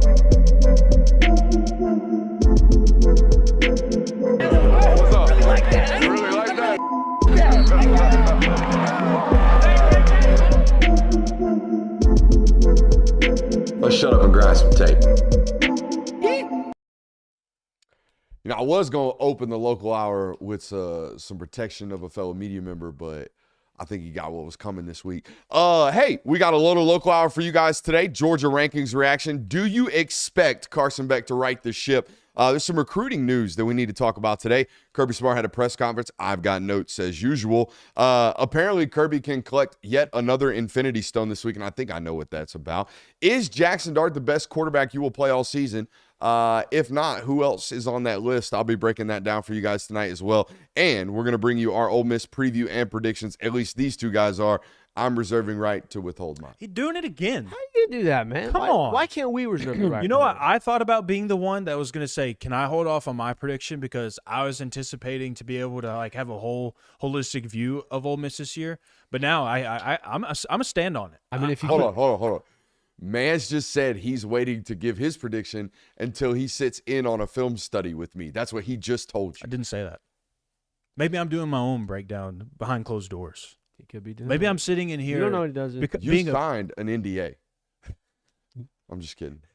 Maybe I'm being a novice. It's a non-compete, by the way, not an NDA. You signed a non-compete. Even though everybody else is trying to compete in the film study world. I don't Would know if never you guys try have and noticed that. compete in that realm. Never. But you know what? I'll give it anyways. I mean, we don't. He can't force us to give our predictions. You're just going to sit here in dead air? We could just dead air him. I have full autonomy right now. What do we want first, guys? So let's give a rankings reaction. Georgia at 3.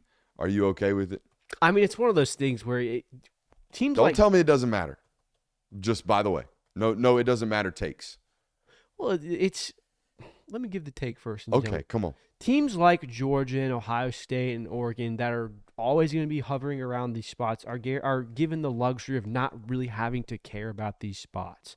If you're a Big 12 team, if you're a Group of 5 team, that's really fine. These rankings absolutely matter. If you're Georgia, it's always been handle your business and you'll land somewhere within where you want to be. That said, looking at this mock-up of the first schedule, give me the 5 spot. I know everyone talked about how there's incentive to winning your conference. I know Kirby Smart really believes that the conference championship game is one of the best environments in college football, and there's something to be said about winning the SEC, and he is absolutely right.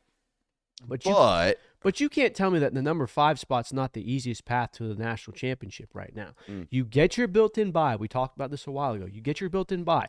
If Georgia were ranked 5th right now, they would play Boise State at home in Athens. I would say that's a pretty safe bet that Georgia's going to win that game. Unless they wear the Color Rush uniforms. That's true. They will, and they play in the Georgia Dome. Thank God they tore it down. Blew it up. Imploded it. Shout out Marta. But no, you play. Shout out Marta. That was the Marta greatest viral sensation ever. Oh, come on, move. Way more. And you know what? He thought it was bad for him. But it was way better for the news network so that it much happened better. than anything else. You got to go viral. But he was Anyways, just doing his so 9 to 5. So after you play Boise State at 12 at home, who do you think you get to go play next after that? I don't know. I wasn't listening. You play BYU at 4. BYU is your quarterfinal game. Give me that.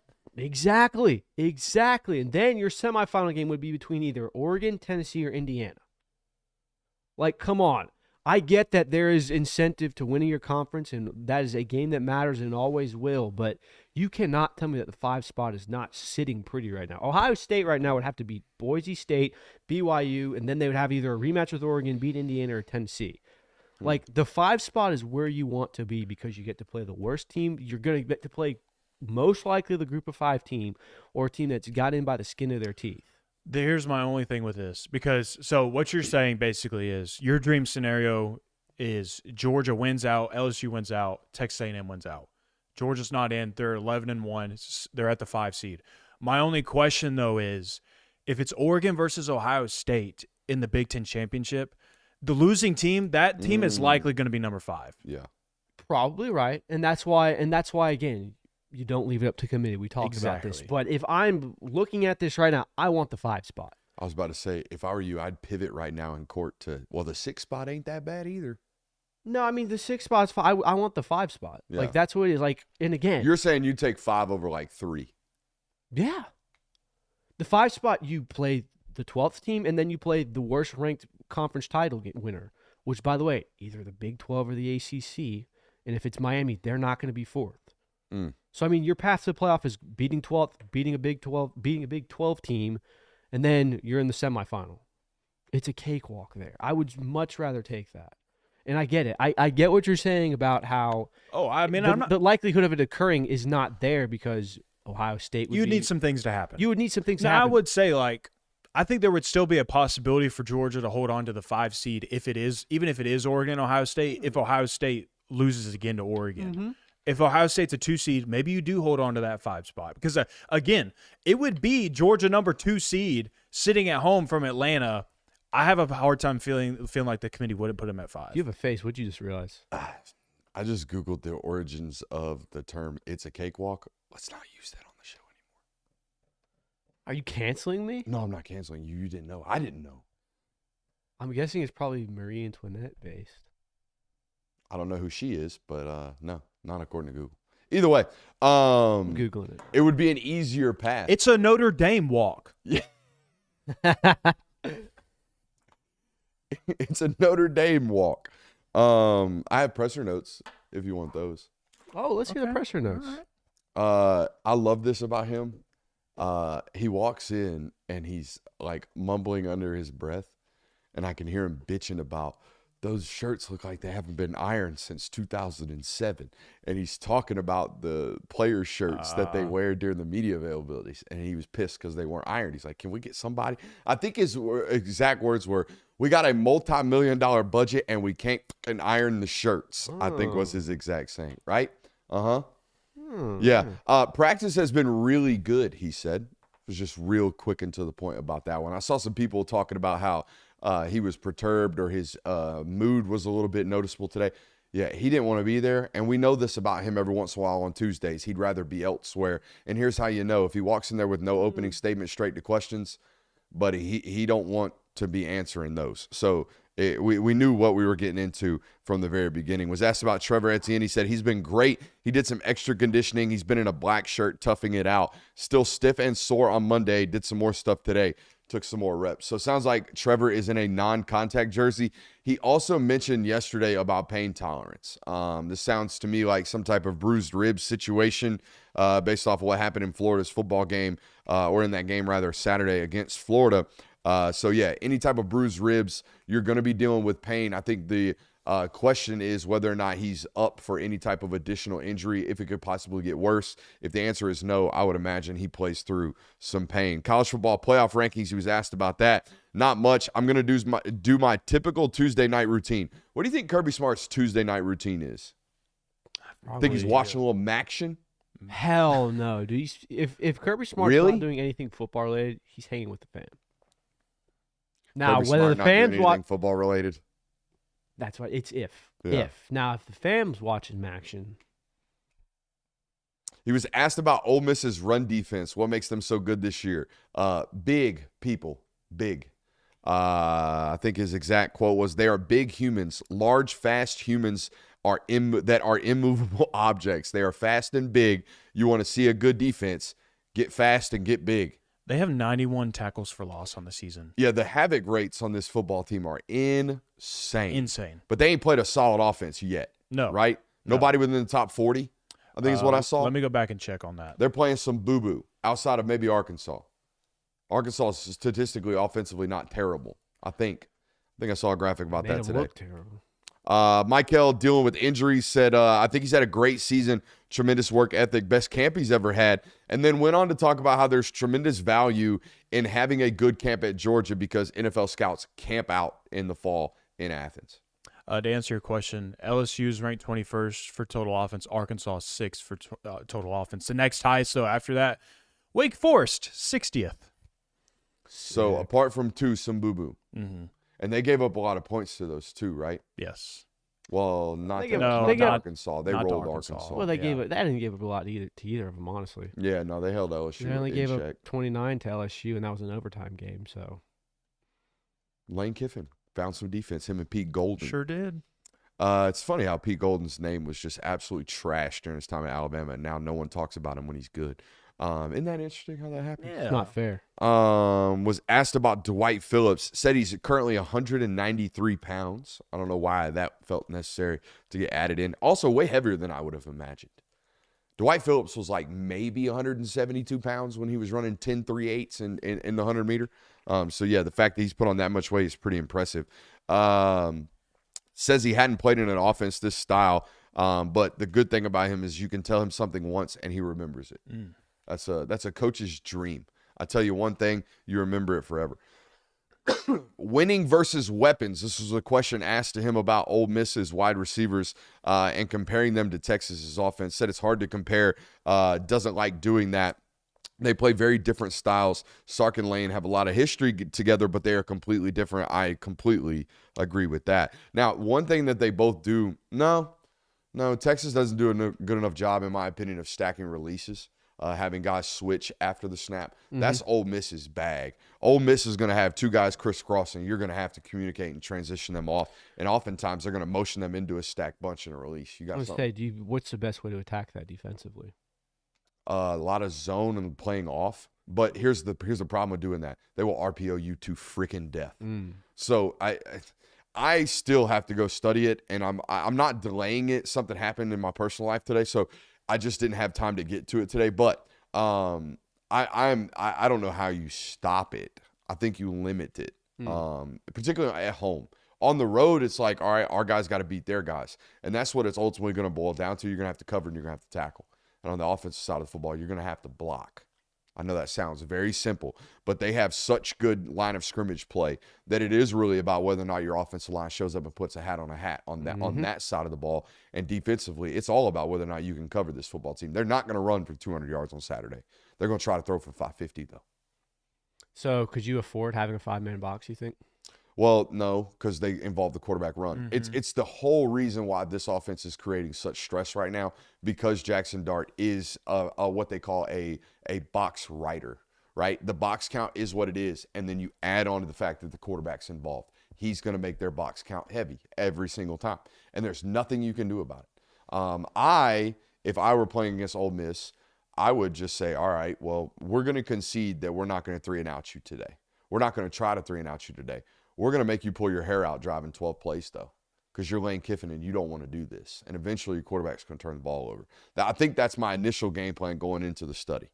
So then a lot of zones, just play it back. Make it like basically two high shells. Basically what everyone does now to the Kansas City Chiefs, they're like, hey, we know you're going to score, but it's going to take a while. And you're going to have to be patient. You're going to have to be disciplined. I would force Lane Kiffin to be disciplined. Maybe it works out. Lane Kiffin lacks discipline, maybe? Maybe. Malachi punt returner said they didn't give him an opportunity to return this week. No. It was go back there, catch the ball. Oh, so they didn't want him to return it. So they didn't even set up returns this week. Well, that kind of makes sense because, especially knowing that Dan Jackson was suspended for the first half, and then also Aguero was suspended for the first half as well. You lose another safety, you're real thin in that first half. Well, I mean, also, I felt like there was an opportunity for him to return one, even there if was maybe one time. One or two. He returned a couple, but I mean, he got 5 or 6 yards. I was impressed with how he tracked the ball, though. My question was, do you have to pitch to the coordinator as well this week? And my thought process on this changed after talking it out with you guys. My thoughts were like you're going to have to not only change the picture against the quarterback, but he's talked all week about how Lane Kiffin and his vast knowledge of defensive concepts because of who Monty Kiffin was, right? Not only does Lane understand vast concepts on offense, but he understands what makes defensive concepts and schemes vulnerable, right? So you can't just line up and play one thing. In fact, I think you're going to have to put it on the quarterback's onus to figure out what you're doing. And here's what I mean by that. They play so fast that you're never going to get underneath the 15-second play clock. He's going to be able to talk to his quarterback the entire time.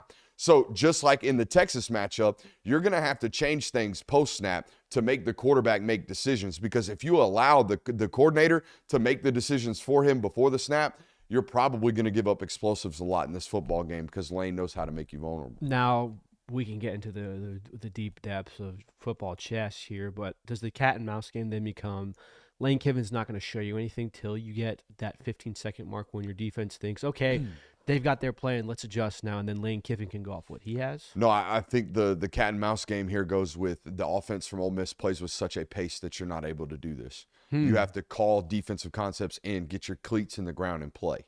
Like there's no, hey, show this, play this. Like it's an elongated call. When we're rushing down the field, they picked up a first down. They're accelerating the pace right now. Now we've got to line up and play defense. Now, what can change this is when you've got veteran safeties like Dan and Malachi, they might be able to communicate on the fly how things are changing, right? And you can give a split coverage look where, all right, Dan's going to get this side of the field hammered out against whatever he sees. Malachi's going to get this side of the field hammered out based off what he sees. Split coverage is essentially what I'm talking about. And they run a lot of it at Georgia. So, all right, let's move on with the topics here. It was asked about Trey Harris and what makes him so good. Vertical speed and size. He said, quote, you got somebody that big at that speed. He's a dangerous player. You see it on tape. It's amazing what they've done even without this guy. Their explosive data, he said, quote, is like a slot machine. Just keeps going up. I don't think slot machines keep going up. I think he was talking about the numbers continuing to roll. Well, the jackpot keeps going up until you win it. Ah. Yeah, not a slots guy. Told you. Kirby Smart. Roulette. Slots knowledge? And I wish they played a little slower on the actual card tables because I feel inept when I sit down at a blackjack table. That's why I only play roulette. Yeah, I it's can't nice do and it. simple. Just put some monies on some colors and we'll get up out of here without somebody some fun. looking at me weird for hitting on a count I'm not supposed to, and then him Yeah. getting pissed off because I messed up his play. Buddy, get over yourself. And You're that- gambling at. That's the thing I don't like dealing with. Go ahead. Where were we at? We're gambling. We're gambling. Talking about how Trey Harris is like a slot machine. The numbers. Yeah. The explosives are like a slot machine. Was asked about Tate and how he felt after the game Saturday. Said he was sore. Said we had two guys really sore and hurting out there. Micah was really, really tough as well in that football game. And said something that I noticed on the film as well. You can visibly see Tate and Micah working through pain while they're playing. A lot of limping on Tate from both those guys. They played tough on Saturday. Mm-hmm.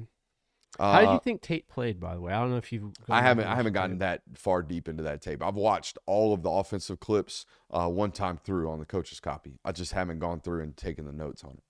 I don't know if we will. I think we're going to just open it up and watch it together as a family tomorrow on Patreon. Let her rip. Okay, Let her rip! a filmly maybe. La Familia was asked about the visors. Asked about the visors. What was that? What his visor routine is, how he picks them out, how long he wears them, how often he wears them, how he changes them out, when he changes them out. Well, I mean, what was his answer? What do you then? think his answer was? I don't know. I just grabbed one. Basically. So they during the game he shows up at his game locker, takes his suit off. There's a visor there. After the game, he takes the visor off. Doesn't know what they do. Did you know he's superstitious, though? He a little stitious? Yeah. He said that before every game, he has to have his tie pre-tied. He has to leave it tied, or else he feels like they'll lose. That's weird. Yep. But he doesn't care if he's got a brand new visor every time? Do you think he's a double Windsor guy or a single Windsor? I mean, you can know that by the photos of what tie he's wearing. I've never paid attention. The ultimate answer of the question was, I don't have time to think about that kind of stuff, man. I don't have time. Checks out. I don't have time to think about that kind of stuff. He I has. think he said, I don't waste my time thinking about that kind of stuff. Apparently, he has like the back of his truck is just full of visors. You got Kirby truck knowledge? What's he drive? F-150? There used to be an F-150. I don't know what it is. Yeah, now. those are issued to every SEC head coach, by the way. Yeah. Well, I mean, checks A out. free ride. Checks out. But no, I was saying because I used to work for a company that like handled a lot of commercials and stuff. And one time he came to do a commercial, like had to get something out of the back. This is a story I haven't heard. I didn't see it firsthand. It's not firsthand. But Kim went to get something out of his back seat and opened the door and like 5 visors fell out of the ground. It's better than 6 cans of Grizzly Straight rolling out of the truck. That'd be pretty cool though. That would be pretty cool. Damn, my coach is cool. I didn't know that. I thought he was just good at coaching football. Chat has a good point. Tate Ratledge definitely needs to open up some type of kids charity, Tate's Tots. Business, Tate. Come on now. That's I don't- not business. I don't It's think that's nonprofit. business. Jalen. It's nonprofit, but come on, man. nowadays, again, with the nonprofits. Personal, PR business. Mm. That's what I meant. Yeah, the visor question was interesting. I wrote one note down on the Jared Wilson interview. Said he talked to Nate about leadership. Oh no, that was about Jared talking to Nate. Asked Kirby about that. Said he thinks they've always been a player-led team since he's been there. Has been very happy with that department. Jared Wilson commented on that and said, can't say what he actually did say to him, but just told him we can celebrate on the sideline. And apparently they call Nate Nat because he like a little gnat. And I spelled Nat, N-A-T, just now realizing that's spelled G-N-A-T. Yes. I mean, it fits because you just take the E away. Yeah. It's Nat. Nate Nat. Nate Nat. Nate. Nathan Nat. All right, boys. Will Carson Beck right the ship? I like to think so. I think that what's comforting about this topic for Georgia fans is you've seen the other side of this. Like, if this was happening in Carson Beck's first year, this would be a completely different conversation because this would be all you have seen of, well, dang, we got to the conference schedule and all of a sudden Carson Beck is turning the football over. Well, the good news is that all of last year, all this guy did was protect the football for you and play smart, play on time, and do all of the right things, what many deemed as boring. But it worked and it was efficient. It kept the offense moving consistently. And so I think that knowing that he has shown that he can do that, it's hard for me to believe that someone that has that high of football IQ doesn't eventually figure things out and get things back to where they were. I think it's all dependent. And look, Carson Beck, I think, is extremely talented. It's going to be dependent on, is the offense right the ship? Does the O-line block better? Does the wide receiving core, are they able to execute better? Are you going to have less drops? Because, yes, Carson Beck's play has not been good, but it's not like Carson Beck is holding back the offense. The offensive unit as a whole has suffered, and Carson Beck's play has certainly suffered because of that. And it all, at the end of the day, does fall on him because if a quarterback can play elite style, it mitigates a lot of drops and bad routes and things like that. But the offense as a whole has to get better for Carson Beck to, look like the first overall draft pick that we think he is. My thought process on this was, is there any way as an offensive coordinator we can increase our ability to alleviate some of the pressure off of him? Can we take some of the workload at the line of scrimmage, particularly off of him, and allow him to free up? Okay, now I'm looking at the box. All right, now I got to go out here and look at the safeties. Okay, now I got to look at corner alignment. All right, now I got to make sure we're actually in the right play. Down set hut, let's actually play a snap. Is there any way we can take out some of that decision-making for him while still being an optimal offense that's predicated off of his knowledge? Because that's what you are. If you listen to Kirby Smart talk about, his quarterback in Carson Beck, the first thing he leads with, and he's always led with, is the first requirement is to make sure we are in the right play.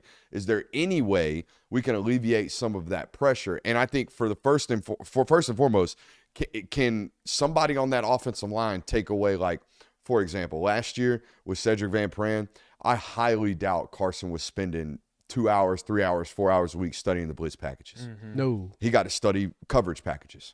Well, now Jared Wilson's in there. And yeah, Jared Wilson's a great football player, but I've shown you on tape dozens of times this year where Carson's having to walk to the line of scrimmage and correct something. And that's okay. It's fine as long as everyone's on the same page, but that's one more thing. On top of the fact that, okay, maybe my wide receivers aren't in the right spot. Maybe my wide receivers aren't catching the football. Oh, we're banged up at running back now. Maybe we don't have an actual option on third down out of the backfield except for Cash Jones. Wait, Cash Jones is in here. Now everybody knows our tendencies. There's a lot going on right now outside of just the fact that Carson's forcing the football, which takes me to that one. That's a nice, easy cleanup. Yeah. Like, all you got to do is go in there, and I say all you got to do, but he's a very smart individual. You walk in there and you say, Carson, stop going broke and start taking profits. Like, it's right there. Let's check the ball down a little bit more. Let's eat sacks. We got a great defense right now. What we can't do, and a great punter, what we can't do is turn the ball over when we're in positive territory. Look at you mentioning the special teams, dude. Shut up. But no, you're absolutely right. And I also think that it would help so much if you got a rock in this type of offense, where a guy where it's like, even if he's not necessarily open, you can trust him enough to go to him. You had a lot of these last year. You had Brock. You had Ladd. When those guys were injured, you had a guy named Rojak.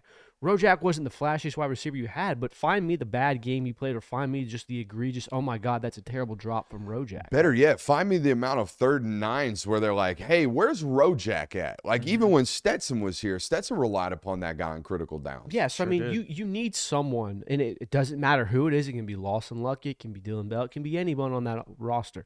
But you need someone to show that, hey, I'm a consistent enough guy that you can trust me if you absolutely need me. I think that will alleviate a lot of the pressures on Carson, because it does look like a lot of times out there he's trying to be Superman right now, and he doesn't need to be that. I will say, I think it is good that over the last couple of games, you've seen all 3 tight ends be involved in this offense. Jurasik has been playing good football. Lawson Luckley's continued to do what he's been doing. Oscar Delp has been involved in the passing game as well.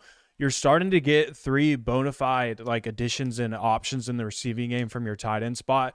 And Jurasik has proved that he can be a problem in open space a little bit. He's proven that he can put the ball down the field, get some yards after the catch as well. So I think if that continues to evolve and that continues to be some problems for defense, I think it'll certainly open up everything else for the wide receiver room as well. So I think that's been a good thing to know over the last couple of games. Yeah, we're at the point of the season where the offense is either it's going to be what it's going to be, and you're going to have to fight against turnovers and big mistakes and third downs where, damn, that should have been a touchdown, and now we're punting, things like that. Or they're going to put it all together, and they're going to be one of the scariest offenses to close out the season. Yeah, I also want to reiterate, I don't like the title of this segment is Does Carson Beck right the ship?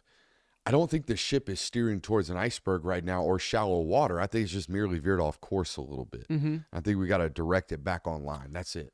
Yeah, did you see the stat floating around where in games they score more points when they turn it over more times? But on the flip side of that, the stat is if they don't turn the ball over, their defense is only giving up 7 points, and they do turn the ball over, they're giving up an average of 21. Yeah, it'll do it. Turnovers lead to points. So it checks out. Your defense is, and I think that just shows like how good your defense is playing this year. Of if you aren't putting them in tough spots, teams aren't scoring. How would you practice sudden change? I asked CJ Allen this the other day, and he didn't give me the tip. How would you practice sudden change? I mean, it's got to be such a shock to us because you can't create a game environment in practice. It's got to be such a shock to the system of like, hey, we're doing Indy right now, and then you blow a whistle. All right, we just turned the ball over. We got to do Team D right now. Yeah, right now. Like something like that where it's just like. I can guarantee you it's in the script. I'm sure it is. There isn't a single leaf this dude doesn't turn over, I don't believe. Yeah, but I mean, that's how you do because it can't be like, oh, we're doing inside right now. It's, hey, we just turn the ball over, move it up 5 spots. I don't think I did a good enough job explaining this to the audience. So a turnover, right, when you're on offense, you turn it over. That's what we call in football a sudden change, right? So how you respond in those situations is very, very important, and there's no way to practice it unless you manufacture chaos during practice. So I'm curious. I've seen teams do this where, like you said, middle of indies, middle of practice, when things aren't normally like we're jumping into a team period, you just blow it up right now, set it up, ball on the line. We're going team D specifically. Oh, man, dude. What? You should get the goosies? That just makes me miss it, but yeah. You miss it? Football? Hell yeah, dude. You didn't play long enough. Probably not. I probably would be a little sour towards it had I played in college, but unless you won in college, and then I think you just remember it like glory days. I think everyone remembers high school football as glory days because it's just fun, and you get to have friends. Mm-hmm. In college, if you win, it's great. If you lose, you're just banging your head against a wall. Is Jackson Dart the best quarterback they've played this year? I have a list if you want it. Let's hear your list. How many OLIs we got first? None. Number one quarterback that Georgia has faced all the year this year, Milroe versus you. Yes. All right, Milroe versus you, best quarterback in the SEC. Number 2, Jackson Dart. Number 3, Nico. Number 4, Cade Klubnik. Number 5, Peyton Thorne. Number 6, Milroe versus everyone else. Yeah.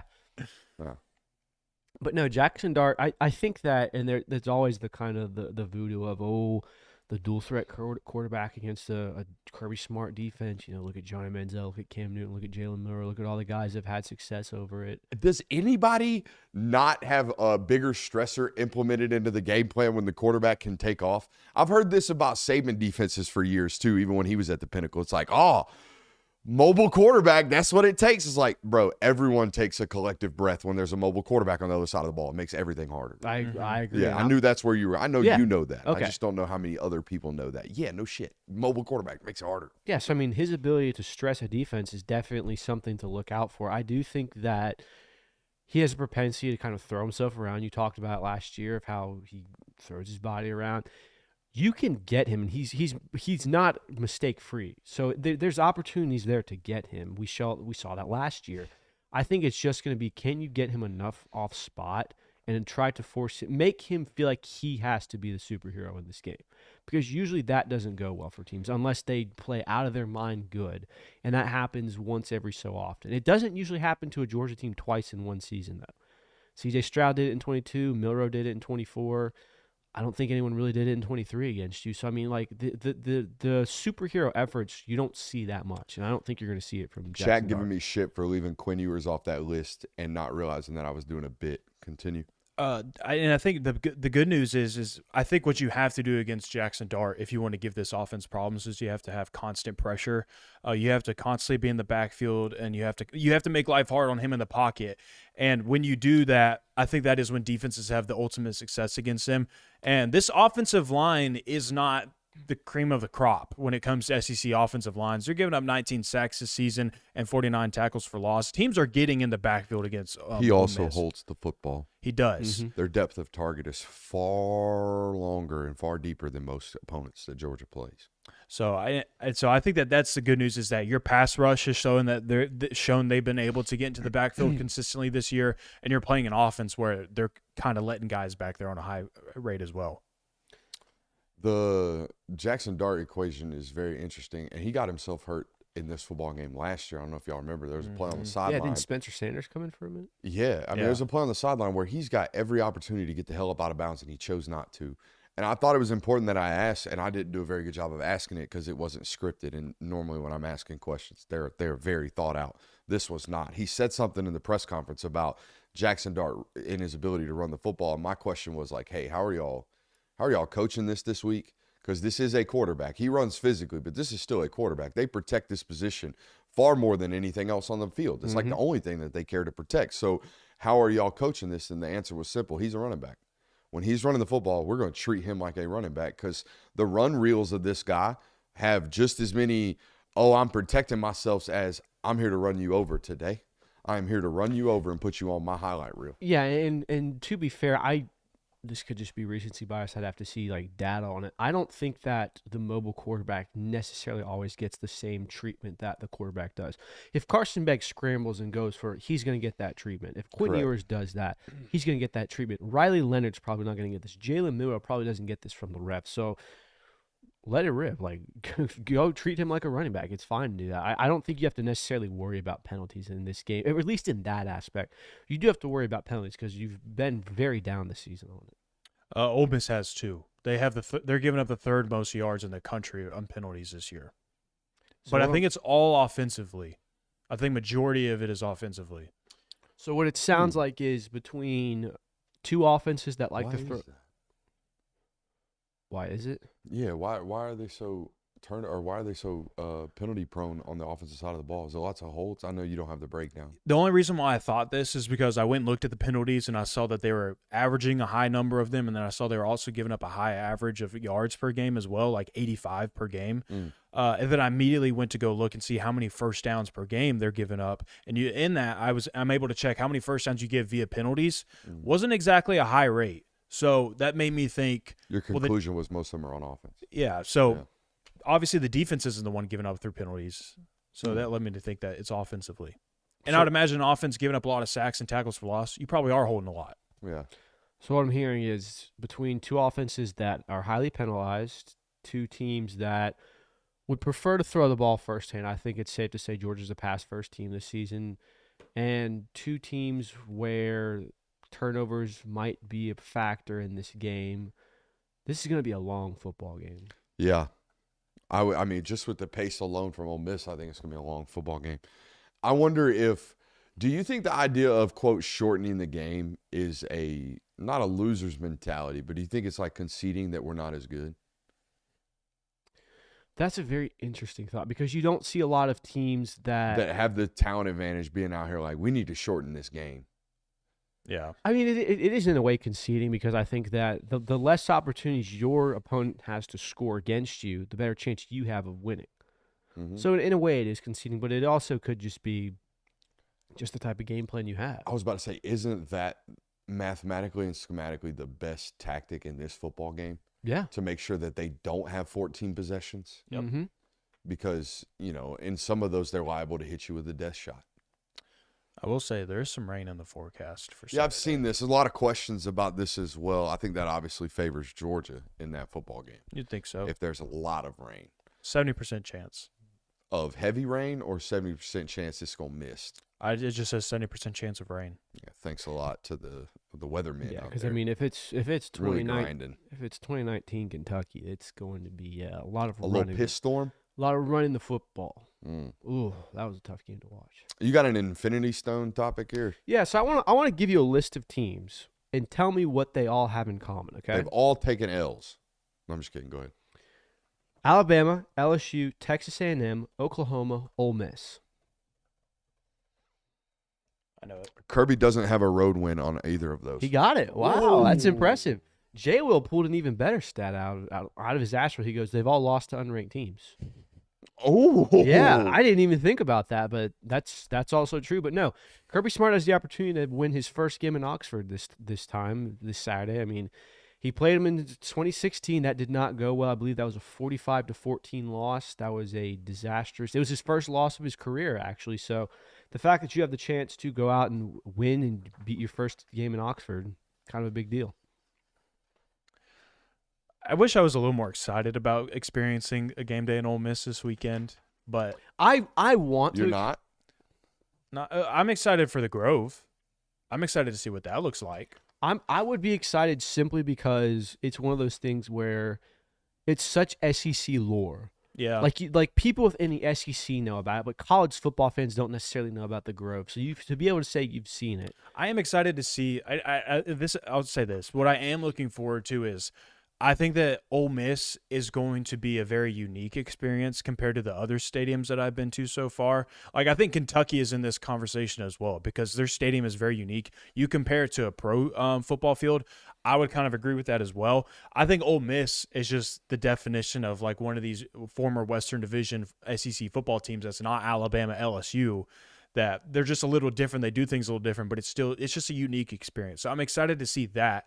And check another stadium off the checklist. Yeah, I haven't been there since the fall of 2012 Egg Bowl. Ooh.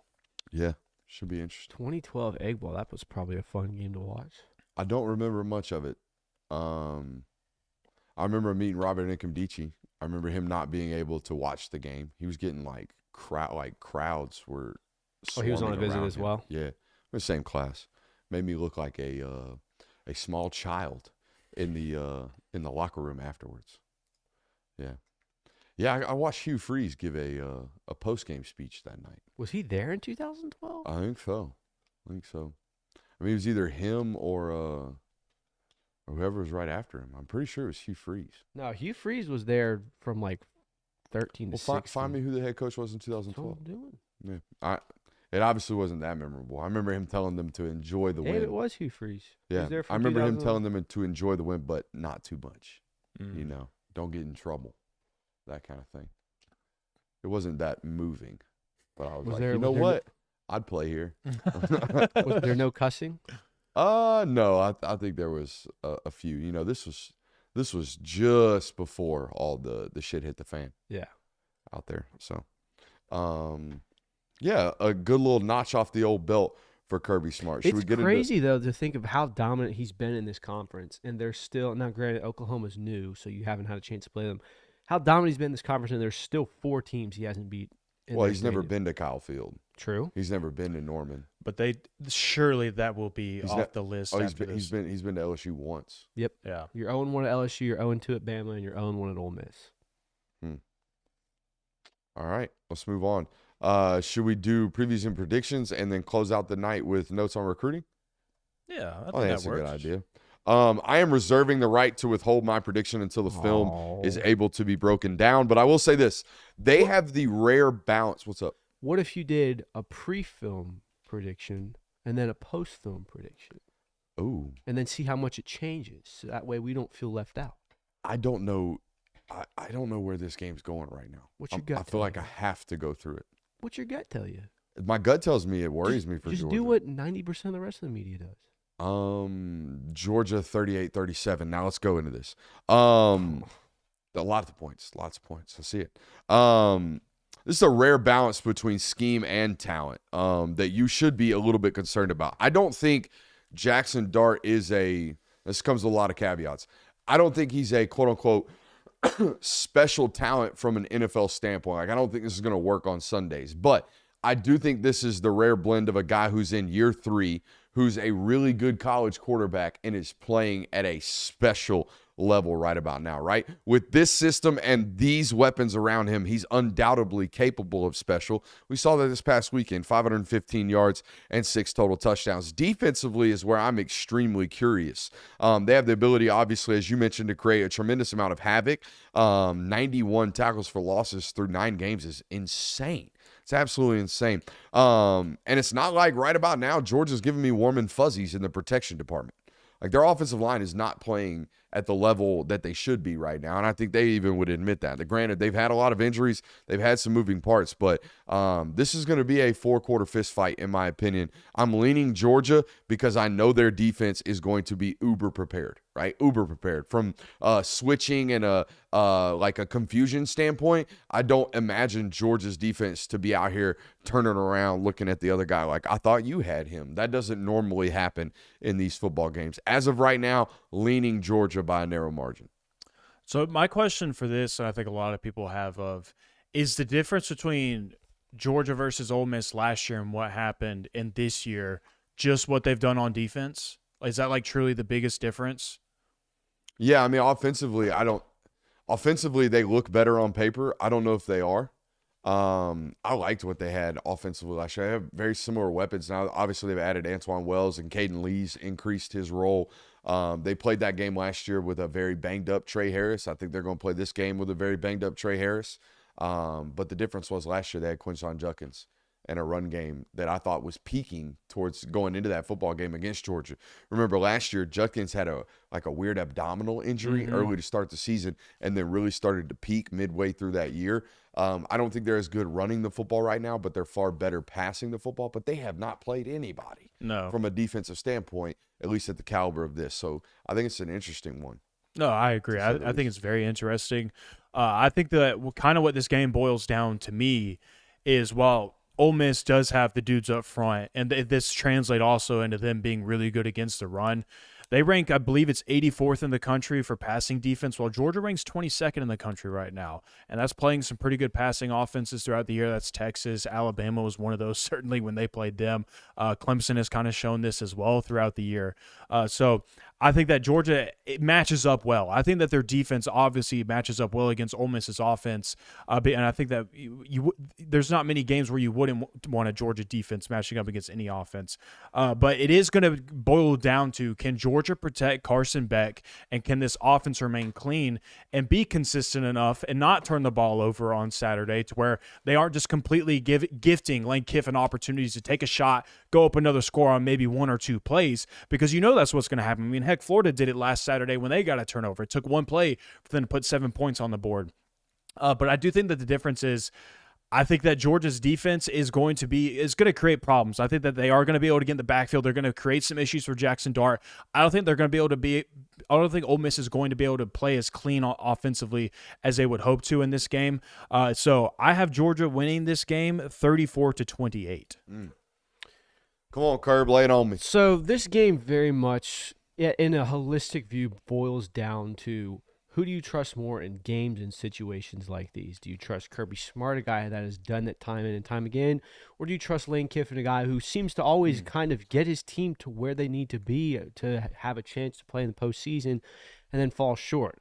The answer would most likely be Kirby Smart here, but I don't think it's that simple. It also depends on, do you think Carson Beck is going to have a 5th game this season out of 6 where he has multiple turnovers? Because that is the key to keeping this Ole Miss team in. I mean, if you go back into all these other games, and I know you don't want to play hypotheticals, that's never something you should do in college football.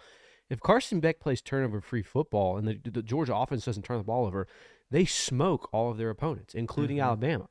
So the reality is, do you think Carson Beck, is this the week where he takes better care of the football? I would like to think it is. I would like to think that Georgia's defense is going to be able to get Jackson Dart in pressured situations enough to where he can make bad decisions, or maybe you get a sack or things like that. I also don't really know how much this environment is going to play an effect in this game. I know it's a road game. I know it's in the SEC. I know it's never easy to play in the SEC except for Vanderbilt, according to Nick Saban.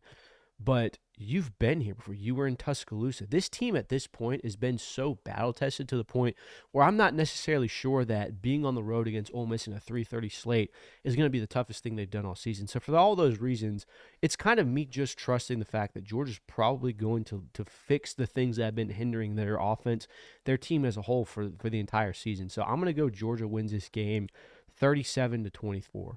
We all believe turnovers and the rate at which they're created are pretty unpredictable, right? Mm-hmm. And a lot of the cliches about turnovers are that turnovers come in bunches, right? Ole Miss has created 15 turnovers on the year.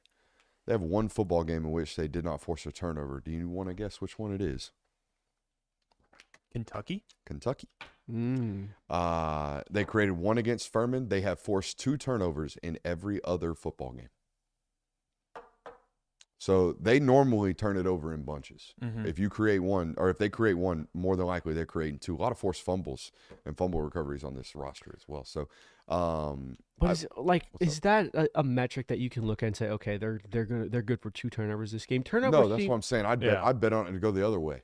Okay. Normally, these things go like this. I was gonna say all the time. They're not like most, except for the New England Patriots. They're the only team in the last 25 years to buck this trend. New England is always positive, or at least under Belichick was always positive and heavily positive in the turnover margin. It's something that he coached well, whether it be ball security on the offensive side and attacking the ball on the defensive side. They consistently did it. No one else consistently does it in football. I'd imagine that a lot of the forced fumbles would be strip sacks, if I had to guess. If you're getting in the backfield that much, that's what I would imagine. That's a good point. Going back to your original point, though, of getting teams ready to play in these types of games, in his career, Ole Miss, Lane Kiffin is 5-10 against ranked teams. Of his last 10, he is 3-7.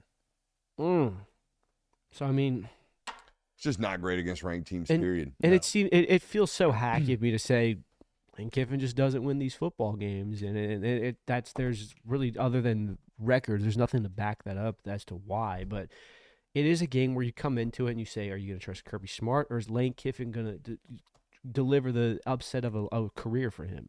And I just can't go with Lane Kiffin there. I'm with you. All right, so we're all riding Georgia for right now. Yeah, and then I'll give you my actual finalized score prediction, probably either tomorrow night or Thursday. Boys, do you want to play opponent-based trivia, or do you want to talk about recruiting right now? Let's do. I'm always gonna do trivia. I know the chat loves trivia. I'm always gonna do trivia. All right, so again, these are the last time an opposing player did. Okay, last time an opposing player rushed for 40 or more times in a football game. An opposing player. Mm-hmm. Is this counting quarterback sacks? You think a quarterback's rushed for more than 40 times? This is 100% a running back from an opposing team. One player, more than 40 attempts in a football game. Benny Snell. No. This is the turn of the millennium. Oh, damn. Who is a really, really good running back? Cadillac Williams. Bingo. Cardinal Williams, 41 rushing attempts in 2001. I can't believe I got that. Attaboy. That is impressive. Thank All right, here we go. Last time someone attempted 60 or more passes against Georgia in a football game. I'll give you a hint. This one comes in a bowl game. I want to say it was C.J. Stroud. It was not. In the Peach Bowl. It was not. 60 attempts, dude. It's a lot. Baker Mayfield. No. That's a great guess. Way older. Big name, though.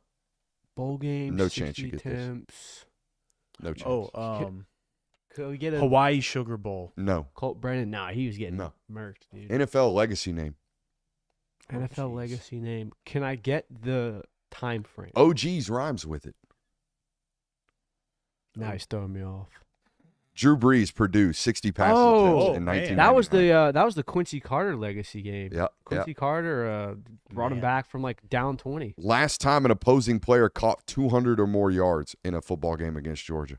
Against Georgia, 200. This is relatively recent. It's Kirby Smart era. I want to say it was Jalen Waddle in 2020 in Bama. Incorrect. Wouldn't be him. This guy had exactly 200 yards in this football game. Did it come during the LSU 2019 championship? No. More recent. More recent. Okay. More recent. It's an away game, too. An away game. Did they lose the game? Don't believe so, no. It's garbage time.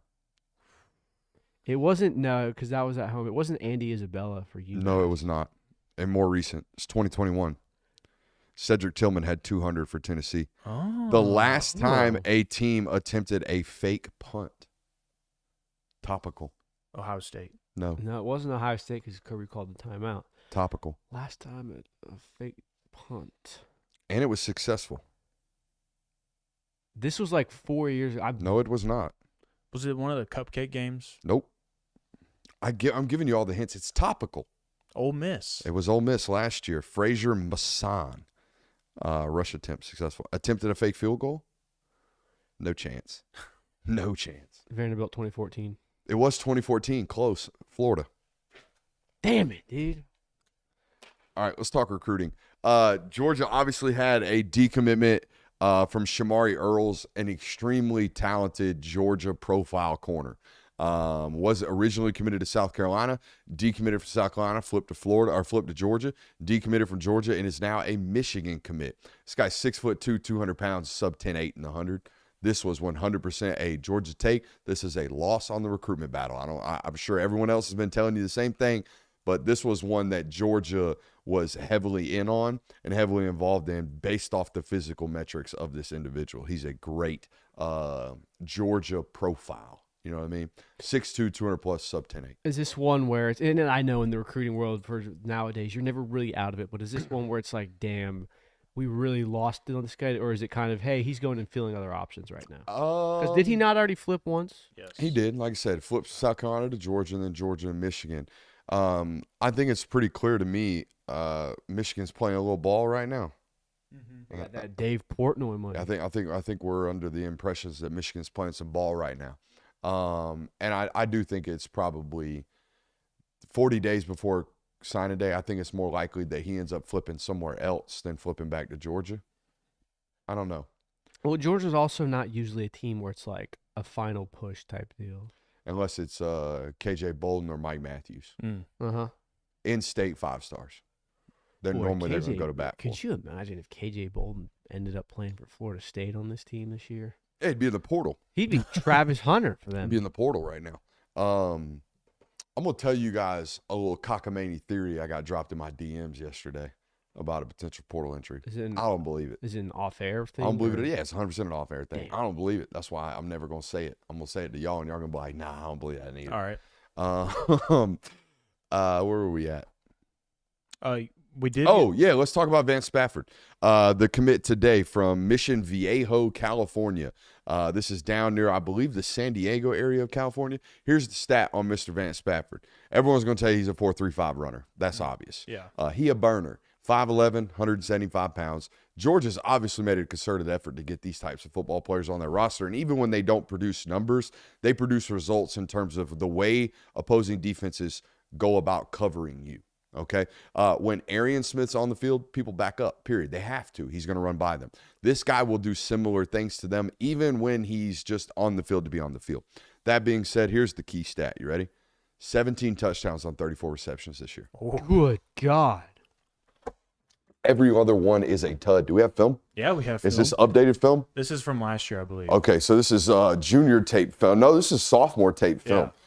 From my man's here. Plays with Dejon Lee, the mustard man, out there at Mission Viejo. Oh, we're playing a little X receiver out here. Oh, yeah, we're taking a slant to the door, aren't we? Oh, yeah. Oh, yeah. Short area quickness and toughness. He's got body composition. Oh, yeah, there's the 4.35. That's ghost town, bro.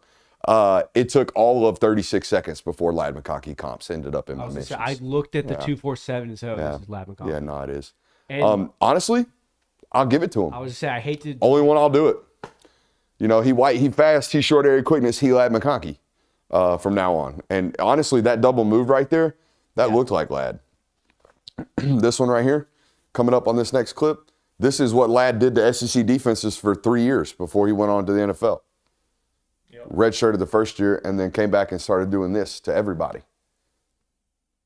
Boy, that looks crisp, doesn't it? Good God. Yeah. He a burner. Ooh, got some drip on him too. Oh, yeah, he's taking that to the door. Screen. Little tunnel screen. Crip. Yeah, no, he really does even run like Ladd. Not as like as Ladd, but He looks yeah. more powerful running. High school. Right? Yeah. Also, don't think the comp's terrible. No, it's not. I mean, obviously they're going to always They're try like big physical dudes that they're playing to against. release. Let's see. No, he doesn't. Oh, I thought he was going to high point that ball. did That's the thing that I loved about Anthony Evans' tape. I watch Anthony Evans and I see 10-5 on the 100 and I'm like, all right, burner. Then you turn it on, it's like, oh, football player. Like, we're going to block people. We're going to jump over people. We're going to rip balls away from people. I see burner right now. I'm looking for a football play. Maybe, we got a 5.5 minute highlight tape. Oh, my God, he stacked that guy so quick. All right, football play. Contested catch.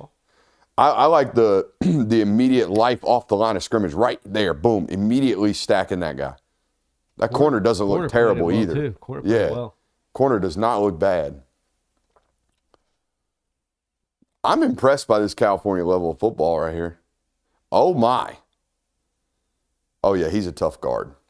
He's a tough guard. You know who I might be more inclined to? Yeah, he's going to block a field goal. Oh, ball player. Sophomore tape, ball player. What were you going to say? From footwork, he reminds me of Hunter Renfrow. Okay. Now, straight line speed. That's the Raider fan in I was you. about to say, find me a white guy. No, that's the Raider fan of me. Straight line speed, he's definitely Ladd, but Where is Hunter right now? I think he's Free agent, I believe. Is that let's see how cleanly he ran this he dig runs it right clean, quick. I'll tell you. Does he roll it? No, Does he stick it? No, he sticks it. No, he rolled it. He rolled it so hard and so violently he thought he stuck it. Jeez. All right, so what we're talking about here, guys, is there's two different types of ways to roll this dig or run this dig, right? You can either run it to the corner, 1, 2, 3, break down hard, outside foot, breaking back in, or you can roll it, right, which is what he does. He does not break stride. He breaks it right down and rolls it right into the corner, or right into the dig, rather. Which do you think is more effective? I was always told you're more likely to slip if you're rolling it. Man or zone. In zone, I want you breaking it off. In man, in zone, I want you rounding it off. In man, I want you breaking it off. I want you selling that outside move, creating space so when we come back in. That's how I would coach it. I think some guys, like Georgia, you're rolling everything because you're on the backside of the man versus zone concept, right? Man over here, we're working some type of man beater. Backside, we're running the benders and the dovers. Great question, though. All right, so 3rd and 5 in the goal line. Oh, he's running the mesh. That's cribbed. Oh, yeah. Oh, You scored? Oh, I thought he was going to score. I'm like, damn, you're him. You're him. Little stack trips right here. Oh, he's got the back line. Ooh, good high point. So he's got good hands. Yeah, he does. He catches it away from his body. Yeah, a lot of times you worry about guys with speed like this. It's like they've never really had to learn how to catch a football. They're not natural hands Yeah, catchers. because you can just run past everyone and catch over-shoulder passes. Look how start this clip over. They're giving him 15 yards. Yeah, they're way off of him. 10 yards They're off, giving him bro. 10 You got yards the cushion. Depth of the safeties. They're playing cover 3, but yeah, no, I'm with you. He wanted no If you're business going to walking play up on cover him. 3, why is your slot defender playing 10 yards off too? Yeah, Even in they're all open scared. space, like he does remind me of Ladd. Like I always called Ladd a jitterbug because he's just always bouncing around, always making people miss. Like that's how he does. Yeah, dude, he drops his hips really, really well. This is the thing about Ladd. Like Ladd was born with 4.35 quickness, and he ran 4.39 in a hand time in high school. Like he could really run, no different than this guy. But Ladd had no idea how to run routes. Zero. Had no idea how to drop his weight, had no idea how to change directions in routes, had no idea the pacing that routes had to be run with. So when he shows up on campus, it takes 12 months for him to actually learn how to be a receiver and then start making impacts on the play. This guy actually knows like the concepts of routes. He understands how to drop his weight. He understands how to run routes, how to set DBs up. Like this is, oh my God. And the catch at the end of that's insane. Mm-hmm.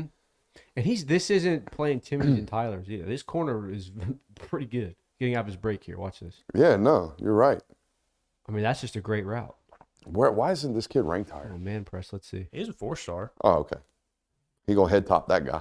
Oh, boy. Yeah, no, that kid had no chance. That's why you don't press guys like that. Yeah, no, they learned pretty quickly to walk up off of that guy, I would imagine. That's some of the better tape we've seen from a commit in recent memory, I think, from a wide receiver standpoint. Oh, look, I'm orange. Oompa Loompa Brooksy. Don't know why that happened. That's all good. Good football player. Yeah. Great football player. They love him, by the way. I got told like 3 weeks ago, they're like, hey, pay attention. They love this guy. They think he's not only a really, really high traits individual, like his physical metrics are really, really good. This kid's a dog. So, I mean, I know the answer to it, but I kind of just want to ask for purposes of, it seems like once a class they're saying, hey, let's go find Lad McConkey again. I would say once a class they're going, let's go find world-class speed at the wide receiver position, at least one guy. I mean, that's fair. Who was the lad last class? Zakovi? Probably. I mean, you only signed 2. Yeah. Definitely wasn't Nitro. No. Yeah.